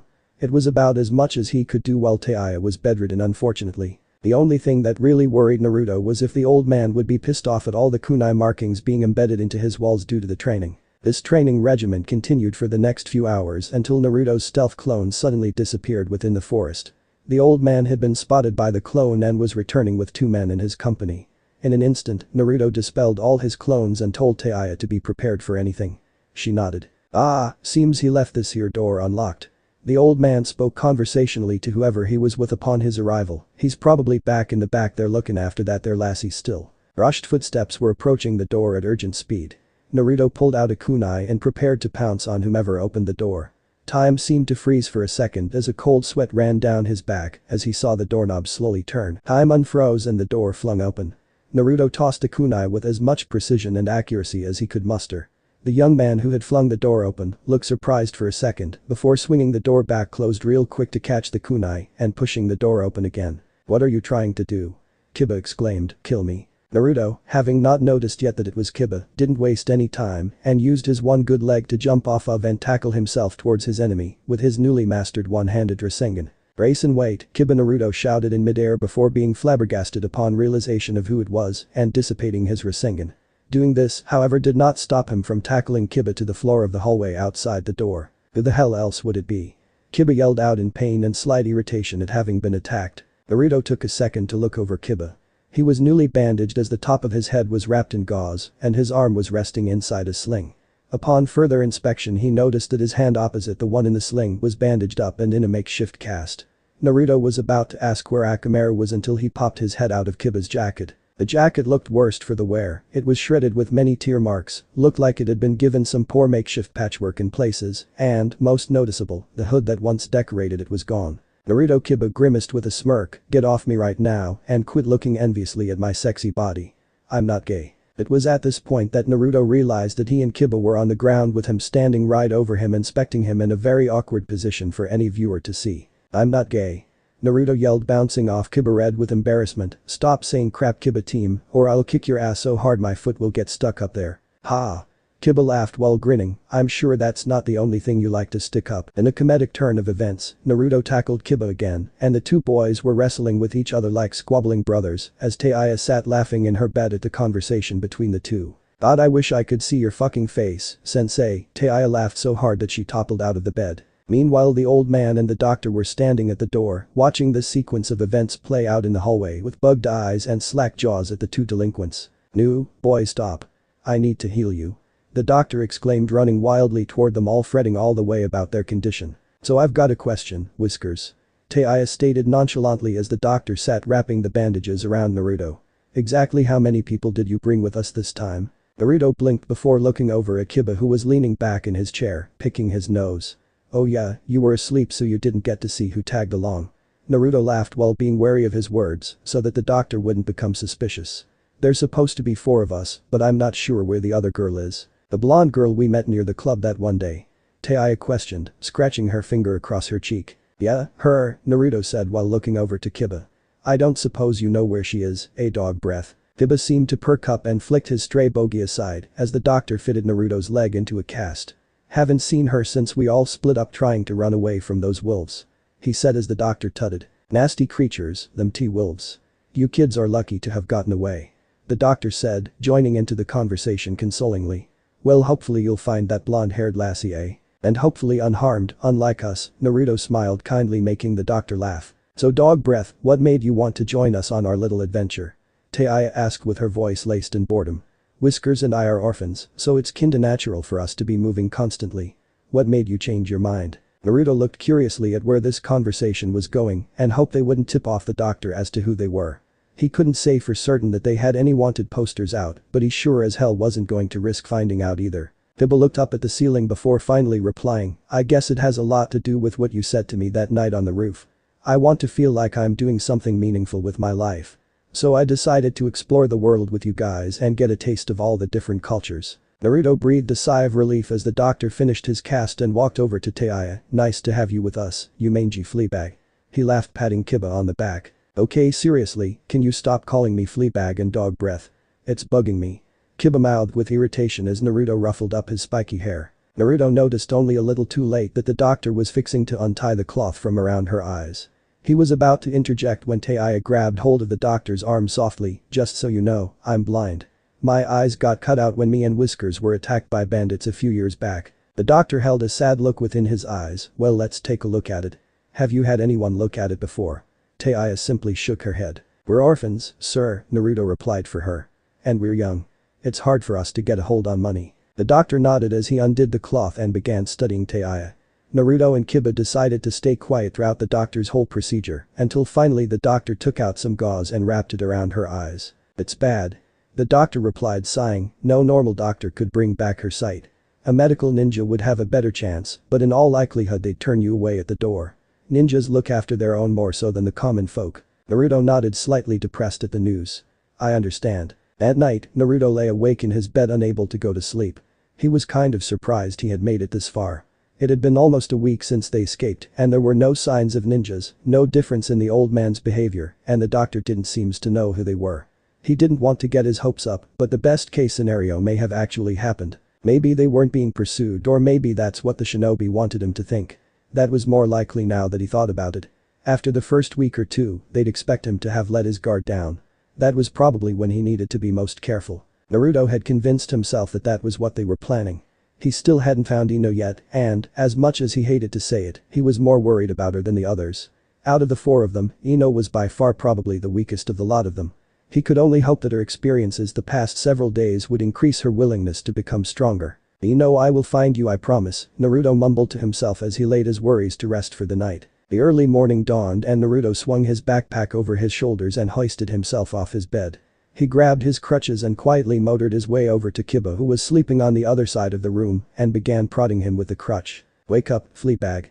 Naruto prodded hard enough to evoke a groan from Kiba. We're leaving. Wah, Kiba mumbled, sitting up in his bed as Akamaru jumped out from inside his jacket, wagging his tail. Too early, go pick on Red. Naruto sighed, swinging back and forth on his crutches before looking at Akamaru, who was wagging his cute little doggy tail. I'll leave him to you then, okay? Akamaru barked affirmatively and began tugging on Kiba's jacket as Naruto swung himself out the door and toward Taya's room. Upon knocking, he was immediately met with a common response. He opened the door to find Taya putting her shirt on over her fully bandaged torso. Naruto felt lucky those bandages were there, otherwise he may have flushed red. Ready? He asked quietly as Taya felt around for and grabbed her bag before steadily walking over towards the door and reaching out for Naruto's hand. Upon reaching him, Naruto took her hand and guided her near the doorway. He looked over the room, making sure Taya hadn't missed any of her personals before hobbling out and closing the door behind him. Kiba came out of his room looking extremely disgruntled at having to be up this early, but all the same he threw his backpack over his shoulder and grabbed a green apple from the old man's fruit bowl and headed out the door with Naruto and Taya following soon after. They went out by the lake where a thick layer of mist was covering their feet in the early morning as the sun began to peek its way over the first sets of trees. It was a beautiful sight to behold. The three walked out onto the dock, with Naruto helping to guide Taiya only every so often, where the old man was fishing with his old fishing rod and tackle box. "You leavin', ain't ya?" the old man inquired. "We've long overstayed our welcome," Naruto replied sorrowfully. "I figured as much. I packed y'all quite a few things in them bags I bought ya. It's gonna be awfully lonesome being just me and that ole cabin again," the old man said. "You're all welcome back anytime, sonny. Good luck in finding that other bonny lass o' yours." Naruto nodded, "Will do. Thanks for the backpacks. You really didn't have to." The old man just waved them off, watching as the blonde boy pulled out a book or something that had what he assumed to be the scent of the other person in their party for the little dog to sniff and trail.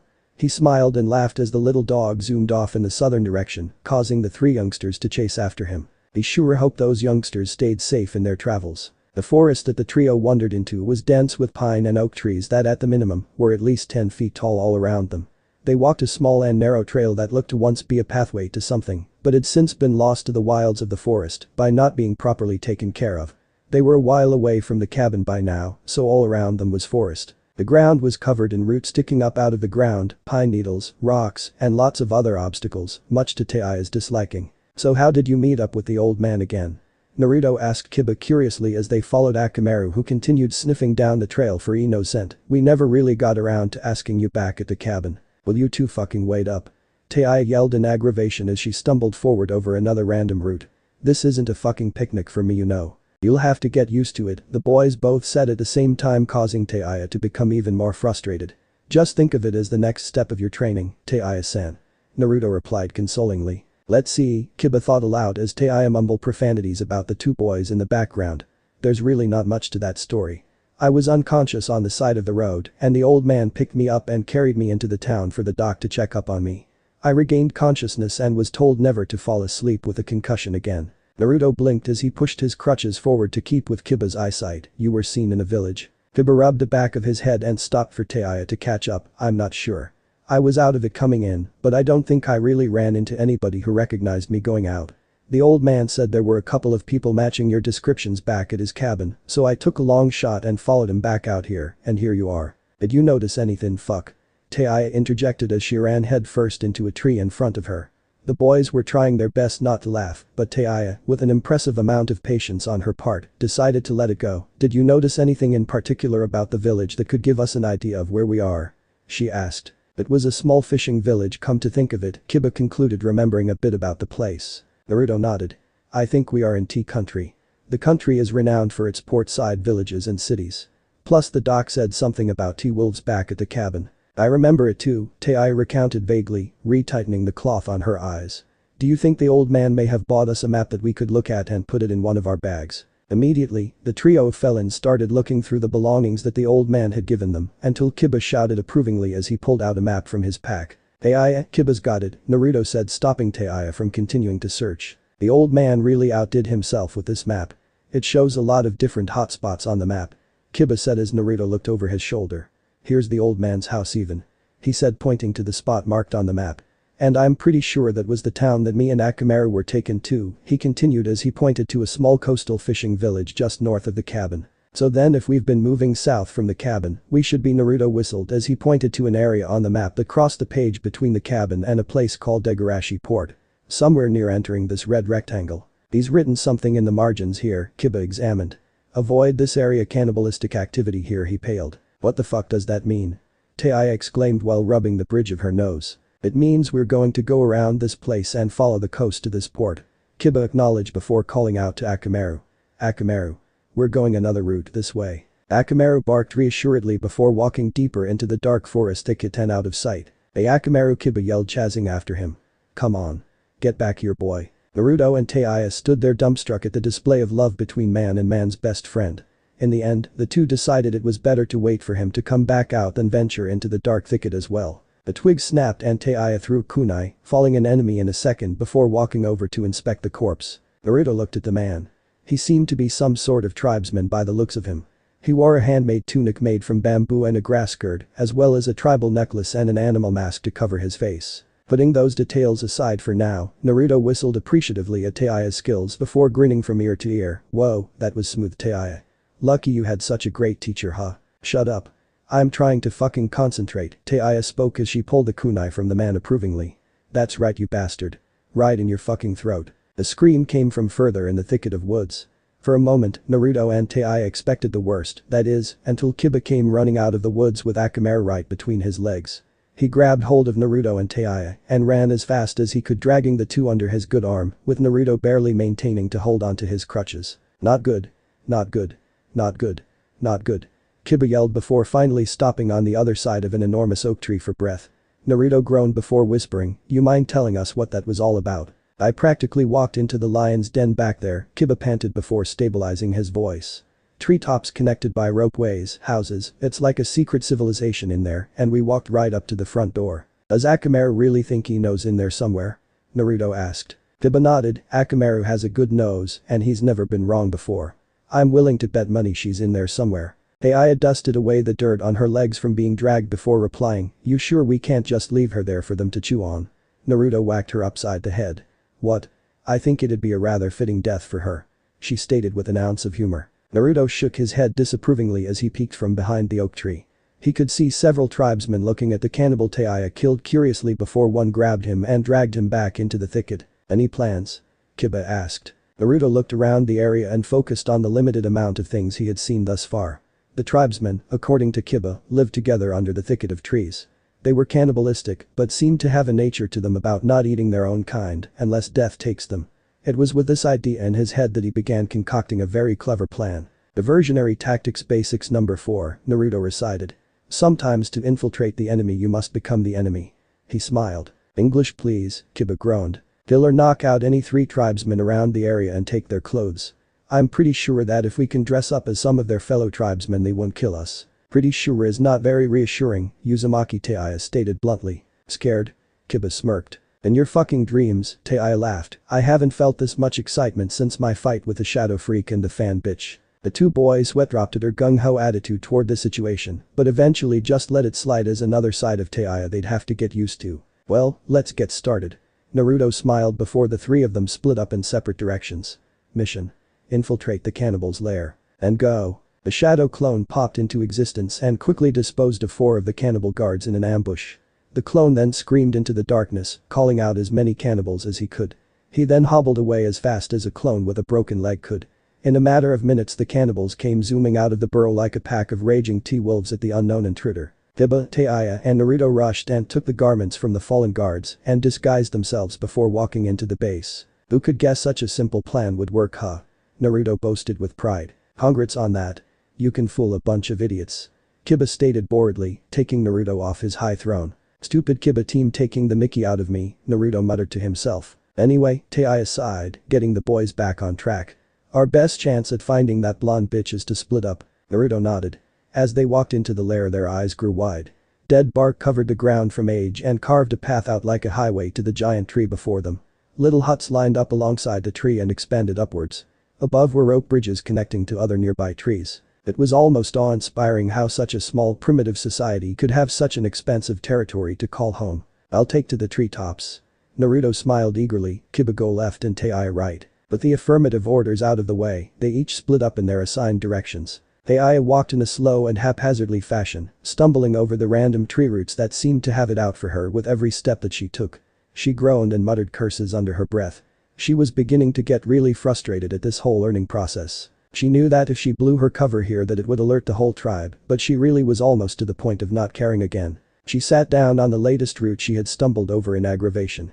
She knew that she had to learn to live without her eyes and that they didn't have time to be sitting around. They were all rogues.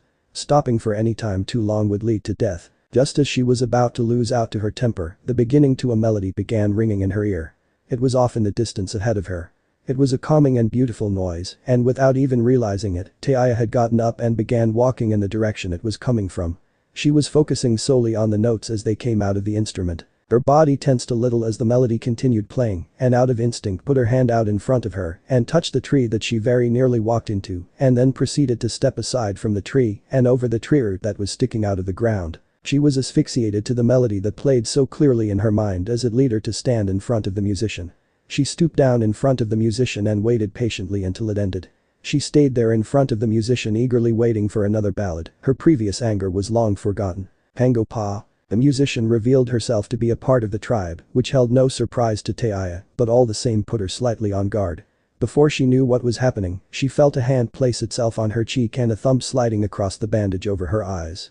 Out of surprise, she jerked away quickly from the musician. She felt as the musician took her hands with ease and carefully deposited the melodious instrument into her hands. Ah. Taya disregarded the musician's cryptic words and instead brushed her hands up and down the instrument. It was a wooden flute, probably handcrafted by the musician herself. Taya slowly brought the flute to her lips and played a single note. Then another and another. The music flowed out of her for the first time in what felt like forever. As she finished her own song, the musician started clapping and making vocal sounds of happiness.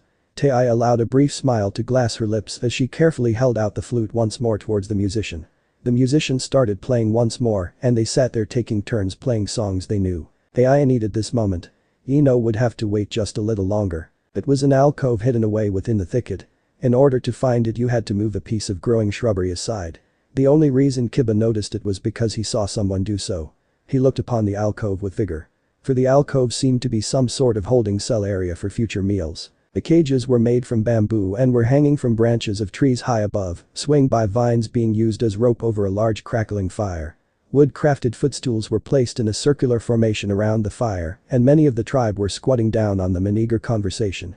The best thing he could come up with was to pay them no mind and continue investigating. Kiba held back the worry that pushed into his thoughts as he looked up and into the cages filled with flesh-bearing corpses. Skeletons of men and women forever lost to the world due to an unknown culture's beliefs in a dog-eat-dog survival system. It sickened Kiba to his very core as he gazed into each corpse's empty eye sockets. As he stood transfixed by the corpses, it came as a startle when he felt a slight tapping on his right shoulder. He shrugged it off quickly and began to back away, but tripped and fell over a footstool. One of the cannibals was now standing over him looking at him curiously. Kiba retained as much calm as he could muster as the cannibalistic man brought his index and middle fingers across Kiba's eyes and nose. The tribesman drew his hand back to a vine he had tied to his grass skirt and pulled out a big hunk of unappetizing looking meat and holding it out to Kiba. Mango saw. Kiba looked back and forth between the man and the unknown piece of meat. He slowly shook his head, but the cannibal put the piece of meat under his nose.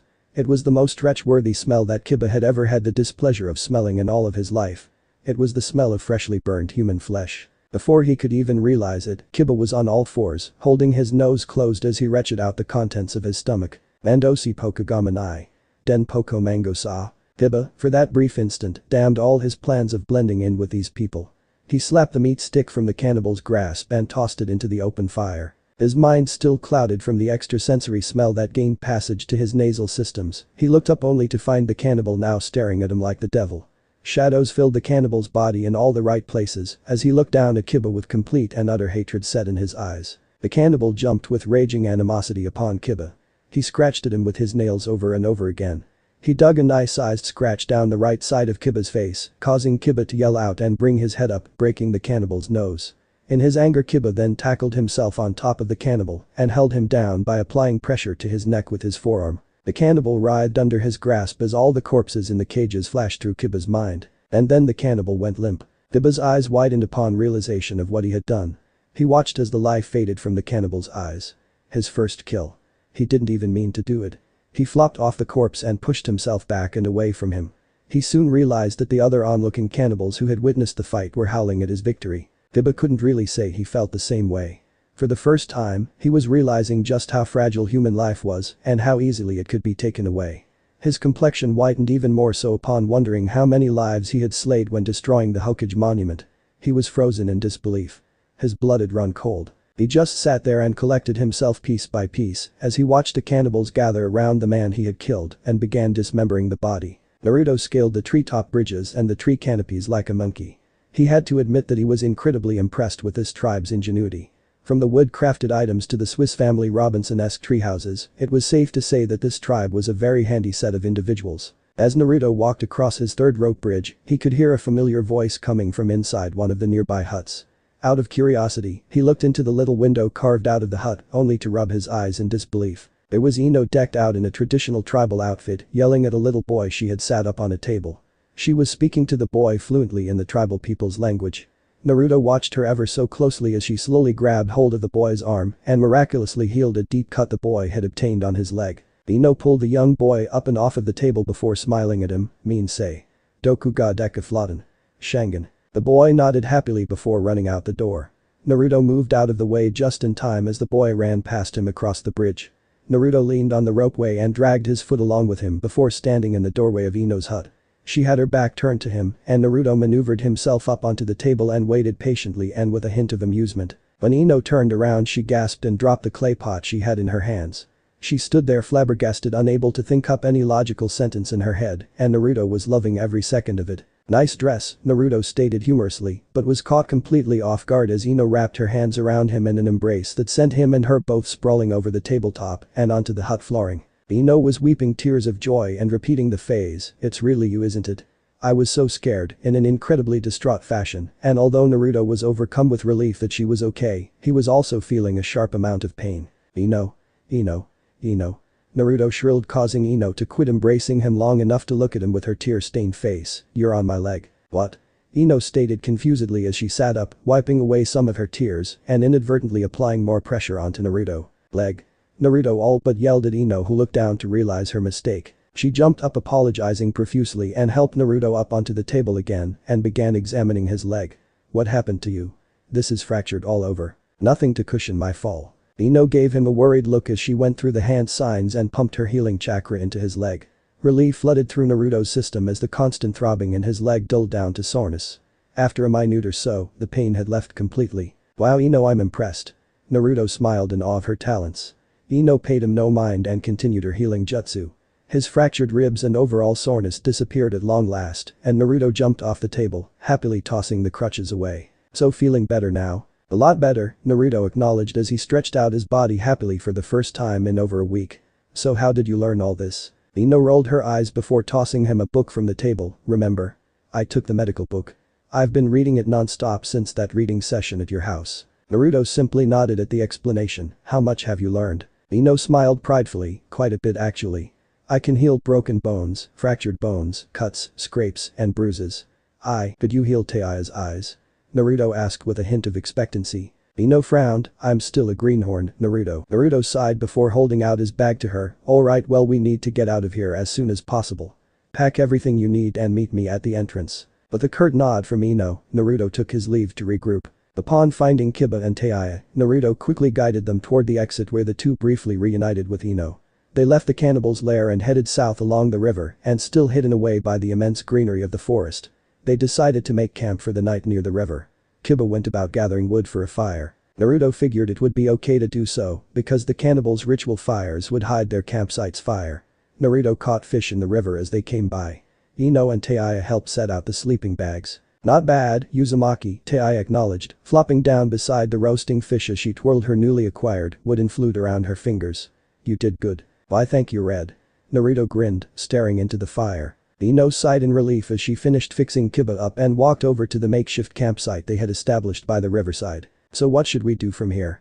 Naruto contemplated aloud. "Fuck if I know, you're the boss here," Taiya exclaimed irritably as she helped herself to a roasted fish. "I am?"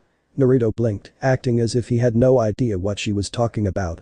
Taiya brought her hand up to her forehead, getting a headache from dealing with a blonde boy. "There's a cave just east of here," Ino commented as she sat down beside Naruto. "We could sit there and lie low for a while." "I'm afraid to do that too long," Naruto sighed. "It might be good for a night or two at most, but we need to put as much distance away from Konoha as possible. I say we head towards one of the port towns and take a boat somewhere." Taiya offered to the discussion. "That's stupid." Ino deadpanned. "Where would we go? And we're more likely to get caught in a town." Naruto scratched beneath his nose. "No, I agree with Taiya. As long as we're careful we can be there and gone before anyone realizes. For now though, we'll head to the cave Ino mentioned." Ino sighed out of worry, not at all sure that this was the best call to make. Taiya simply nodded and brought her newly acquired flute to her lips and played a tune for the rogues. "Kiba." Naruto called out to the unusually quiet member of their party who was sitting off away from all of them. "Can we see the map?" Kiba tossed the aforementioned item with a flick of his wrist in their general direction. "You okay?" Naruto asked the dog-loving genin cautiously as he grabbed the map. Kiba turned to Naruto with an almost feral look in his eyes. "I'm fine." Naruto looked at his friend with unease, but didn't say anything. Instead, he and Ino began looking over the map and began calculating their next move. Kiba just turned his head back around and looked down at the blood that was buried underneath his fingernails with malice. He clenched his fist until blood came out of his palm and then punched the earth below him in anger. He ignored the curious glances that Naruto and Ino were sending his way, as well as the whimpering sounds that Akamaru was making from inside his coat. He then got up and sat Akamaru down, ordering him not to follow. He then walked off into the forest for some much-needed alone time. The warm light of the sun shined brightly over the blonde's eyes, causing him to stir from slumber. He sat up and looked around. The previous night's campfire was nothing more than a smoldering pile of ash. With any luck the wind would blow away the evidence in no time. He looked around to his comrades to find the girls still sleeping soundly in their sleeping bags. Kiba, however, was missing from the group. Naruto looked around a little until he finally spotted him perched up in a nearby tree. Kiba didn't move a muscle as Naruto hopped up the tree and sat down on the branch above him. He was busying himself by carving out stakes from broken limbs and branches that had got caught in the tree. Naruto sat there waiting for Kiba to acknowledge him and couldn't help being displeased when the man packed his kunai back into the pack and hopped down from the tree without saying a word. "Kiba," Naruto called out to the man, causing him to stop. "What's wrong? Are you mad at me?" Kiba paused before finally replying, "I killed someone yesterday," he said uneasily as he shoved his hands into his worn coat pockets, "and who knows how many more people when I destroyed the monument." Naruto jumped down from the tree and put himself in front of Kiba to look him in the eyes. "We're ninjas. We all have blood on our hands." "You don't," Kiba said turning red, "you're the last person that needs to be saying that." But that Kiba pushed past Naruto and walked away from the campsite towards where he had set his sleeping bag and began packing up for the day. "Don't." Naruto looked over to Taiya who still looked like she was asleep.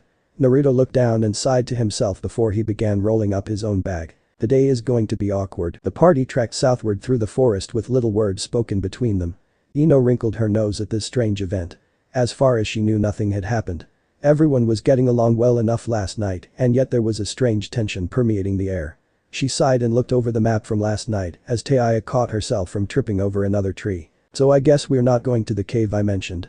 Ino spoke up, breaking the silence and causing Naruto to stop. "No. We're heading straight for Port City. There's no point in stopping again unless we have to. Renting a boat under the cover of night. How poetic." Taiya drawled in an uninterested tone. Naruto sighed, "I'm going to go on ahead to scope things out. Kiba and Akamaru can track me." Kiba nodded. Ino looked between the two boys then over to Taiya. She seemed to pick up that Ino was looking at her and pointed towards Naruto as he rushed off further into the forest. Ino nodded and chased after her fellow blonde. "Naruto. Wait up." Naruto slowed down in pace to let Ino fall in line with him so they could proceed it together. Once enough distance had been created between Kiba and Taiya, they slowed down and started walking at a more leisurely pace. "What's going on between you, Kiba and Taiya?" Ino finally asked. "Taiya has nothing to do with it." Naruto sighed, "Kiba is holding me responsible for his actions thus far." "What? That's ridiculous." Ino bellowed. "He can't hold you responsible for. He has every right to." Naruto cut her off calmly. "Naruto, this was all my idea." Naruto continued. He stopped and kicked at some nearby mushrooms before leaning against a nearby tree. "I've been selfish this whole time. Only thinking about myself, and because of that I've made my comrades suffer." "I don't believe that," Ino stated unsympathetically. "No, it's true. Kiba was forced to kill someone because of me," Naruto revealed, pushing his head back against the tree. "He has every right to be mad at me." Ino grabbed hold of Naruto and pushed him forcefully up against the tree. "Stop beating yourself up over things that aren't your fault. You didn't force Kiba's hand and he didn't kill for you. He killed for himself out of self-defense, right?" Naruto looked at her coldly. "It doesn't matter. If I'm going to lead this group then I have to be responsible for all of our actions and not just my own. That's what a true leader does, Ino." Ino loosened her grip on Naruto as he continued his speech. "The road will get a lot harsher the further down we go. We will all be pushed into situations where we will be forced to do things we will regret doing. I've accepted that and will shoulder the responsibility of these actions, Ino." Ino looked at Naruto differently now.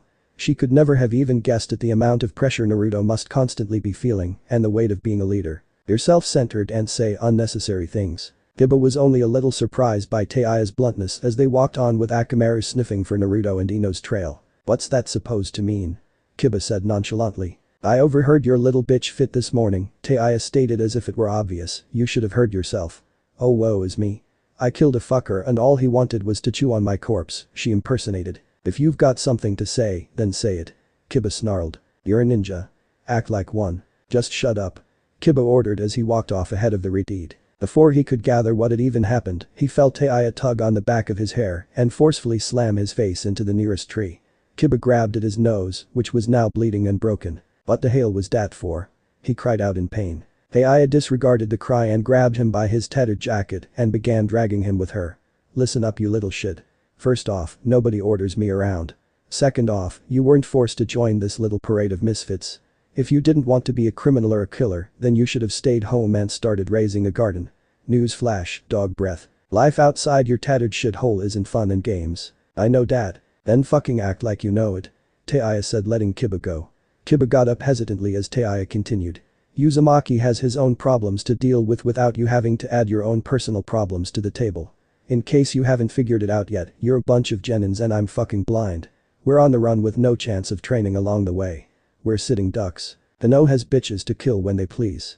The least you could do is show some fucking respect to the guy who's trying to keep our asses safe. Kiba stood still on the ground contemplating over what Taya said. He finally sighed and snapped his nose back to its normal position with a cry of pain. The two then continued following after their blonde compatriots in silence. 17. A shinobi looked upon him with nothing but sheer terror running through his veins. It was incredibly satisfying to behold. With a twirl of his sword he shaved the final ninja down like butter. And 18. He chuckled in his raspy, monstrous voice. Are you satisfied, Samahata? The blade did not speak, but it didn't need to for its master to understand. All this security going after a bunch of foolish brats. It's quite entertaining. Wouldn't you say so, Itachi? The swordsman looked over to his silent partner who had stayed out of the fighting to meditate and rest his tired eyes. Upon hearing his name called out, Itachi opened his hollow eyes to look at his partner. Are you finished already, kiss him? It never had a chance to begin, the swordsman gloated. A bunch of Chunin-level nobodies were sent after them. I think it was a worse fight than that time with your brother. Itachi stood up with uncaring disregard and began heading further into the forest. Kisum started to follow him when Itachi raised his hand. I'll go alone from here. It's my job to capture the 9 tails after all. Kisum snorted through his snake-like nose. That confident, huh? Itachi made no effort to reply. Kisum sat down and made himself comfortable. Go ahead then. I'll make sure no other leaf ninjas interfere. Itachi nodded and zoomed off into the woods. Show off, Kisum sighed. The two blondes looked back to see Kiba and Taya catching up with them. Naruto and Ino both raised their eyebrows at the sight of Kiba holding his profusely bleeding nose. What the hell happened to you? Ino yelled, smacking Kiba upside the head. Honestly, can I not leave you alone for more than 5 seconds? Kiba's eye twitched upwards and Taya smirked. Naruto just shook his head before flashing his trademark grin. Once Kiba's nose was properly fixed, they continued their venture until the forest started leading upwards and began to get more mountainous in nature. Grass was suddenly replaced by rock and a path soon made its way known the further up they went. We are still in tea country, right? Ino asked as she stopped for breath. The land has elevated spots here and there. Keep those cheeks flapping, Miss Priss, Taya called back to her. Ino turned red from embarrassment. Flapping, do they really do that? Taya laughed and kept on walking, leaving the blonde behind her self-conscious. Once at the top of the hill, Naruto jumped up on one of the big rocks that was there and put his hand over his eyes in a saluting fashion to check out the region around them. They were possibly at one of the highest points in tea country. The view was beautiful. They could literally see for miles all around them. The girls were off to the side with Taya still teasing Ino, much to Naruto's amusement. Ino does remember Taya's blind, right? Naruto looked down from his viewpoint to see Kiba leaning against the rock he was on top of, looking up at him. Naruto smiled to himself. Hard to tell. She hasn't been tripping much today, he observed. It hasn't been all that obvious. Still, when a blind girl is teasing you about your looks, you can't honestly take it seriously. Kiba said, keeping the conversation going with a hint of awkwardness. We need to keep moving. Naruto sighed, changing topics and hopping down from the rock with renewed purpose. I'm sorry. Naruto turned back to see his fellow male rubbing the back of his head. It's just hard for me to stay focused on why I'm doing this. One thing goes wrong and I'm biting people's heads off for it. Hey. I understand. Naruto smiled, patting Kiba on the shoulder. I'm expecting it to get harder from here on. So we should be prepared for anything. Kiba nodded and the two men bumped fists as a sign of their renewed friendship. Oh, how cute. Naruto and Kiba whirled around in alarm to see Taya standing with her arms crossed and smirking, and Ino waving at them both and giggling slightly. Kiba muttered something about pesky girls before rubbing his head and turning away from their sight. Naruto just offered a smile and looked out at the view again. Over there you can make out Port City. If we pick up the pace, then we should be able to make it there by nightfall. We can take a boat in the night and head out for Wind Country. Before they could take off down the other side of the hill, Akamaru, who had been abnormally quiet for the longest time now, began sniffing the air and whimpering to himself. What's wrong, boy? Kiba asked looking down to his doggy companion. After a moment Kiba's eyes glazed over, "We're being tailed by somebody really strong." Naruto looked at Kiba in alarm before immediately coming to a decision, "We need to go now. This is a quaint little group you've thrown together, Naruto Uzumaki." Naruto whirled around to see Itachi Uchiha sitting down on the very rock he had stood on earlier. The wind blew across his cold and calculative face, revealing his sinister red eyes for the entire group to see. Itachi looked interestedly at Taiya before continuing with his greetings. "So this girl is the reason you threw your life away?" Itachi inquired with a hint of melancholy. "So what if it is?" Naruto growled, throwing his question back at the elder Uchiha. "It makes no difference to me whatsoever, but I do admit to finding you incredibly foolish." Itachi smirked. "You do, after all, have quite the number of enemies already, and now you've added your home to that list as well. The only friends you have left are the ones standing with you right now." Naruto clenched his fists in anger. He could almost feel the fox ready to lash out inside of him. "I did this because Taiya didn't deserve death. It was unjust. So just shut up." 33 villagers. "In case you were wondering, it is the number of innocents your little escapade cost." Itachi spoke casually. "You speak of injustice, but to save one you cost 33. That isn't justice. That's just the cries of a little kid not getting his way with the world." The Kyuubi's chakra blazed out of Naruto as his looks became feral in nature. "Don't you dare give me a lesson on morals when you killed your entire family." "Naruto. Stop." Ino cried. Before she could stop him, Naruto hurled himself up towards Itachi with a Rasengan forming in his hand. Itachi jumped up from his sitting position, and just as Naruto was about to thrust the Rasengan into the man's chest, Itachi brought his leg up and sent a swift uppercut to the blonde's chin. As Naruto fell backwards, Kiba, Akamaru and Taiya entered a battle formation with Taiya summoning her creatures from hell to do her bidding, and Kiba and Akamaru entering their double-teaming, man-beast clone formation. Kiba and Akamaru used a double Wolfang fist and destroyed the rock that Itachi was standing on as the three summoned creatures surrounded themselves around him. Itachi jumped off the rock and kicked himself off one of the summons and ascended high enough to use his famous fire-style ninjutsu. In an instant, the three summons disappeared in poofs of smoke as they were engulfed in a massive-sized fireball, and Itachi landed back on solid ground unharmed. Itachi smiled a little as Kiba and Akamaru attempted to flank him from the side. He jumped up in an impressive acrobatic display to bring each of his feet down against the back of their heads and pushing them headfirst into the ground in unconsciousness. Ino stood there with shock written all over her face. Her hands were shaking from the fear that was coursing through her veins. This was the power of their enemies, the power of the man who killed the entire Uchiha clan, the man her beloved Sasuke wanted to kill above all others. "Get it together, Yamanaka." Taiya yelled at her. Ino refocused on the battle just long enough to see Itachi zoom at Taiya and kick her legs out from underneath her. Ino watched then in horror as Itachi delivered an elbow to Taiya's gut, causing her to cough up blood before hitting the hard ground and rolling down the hill and out of sight. "You son of a bitch." Naruto yelled as he came charging on all fours at the man, who retaliated by delivering a swift backhand to him so that he slid to the ground in front of Ino. Ino hesitantly tried to put a hand on Naruto to see if he was okay, but he immediately slapped it away and went charging at Itachi again. He mass-produced over 100 shadow clones. Manjikyu Sharingan. Ino watched as all the Narutos stopped in midair before poofing out of existence. Naruto fell to the ground twitching in pain and let out a death-defying scream. She dropped her head down in despair. Footsteps quietly approached her until she could see the cloaked man's feet. "I'm disappointed in you," he said.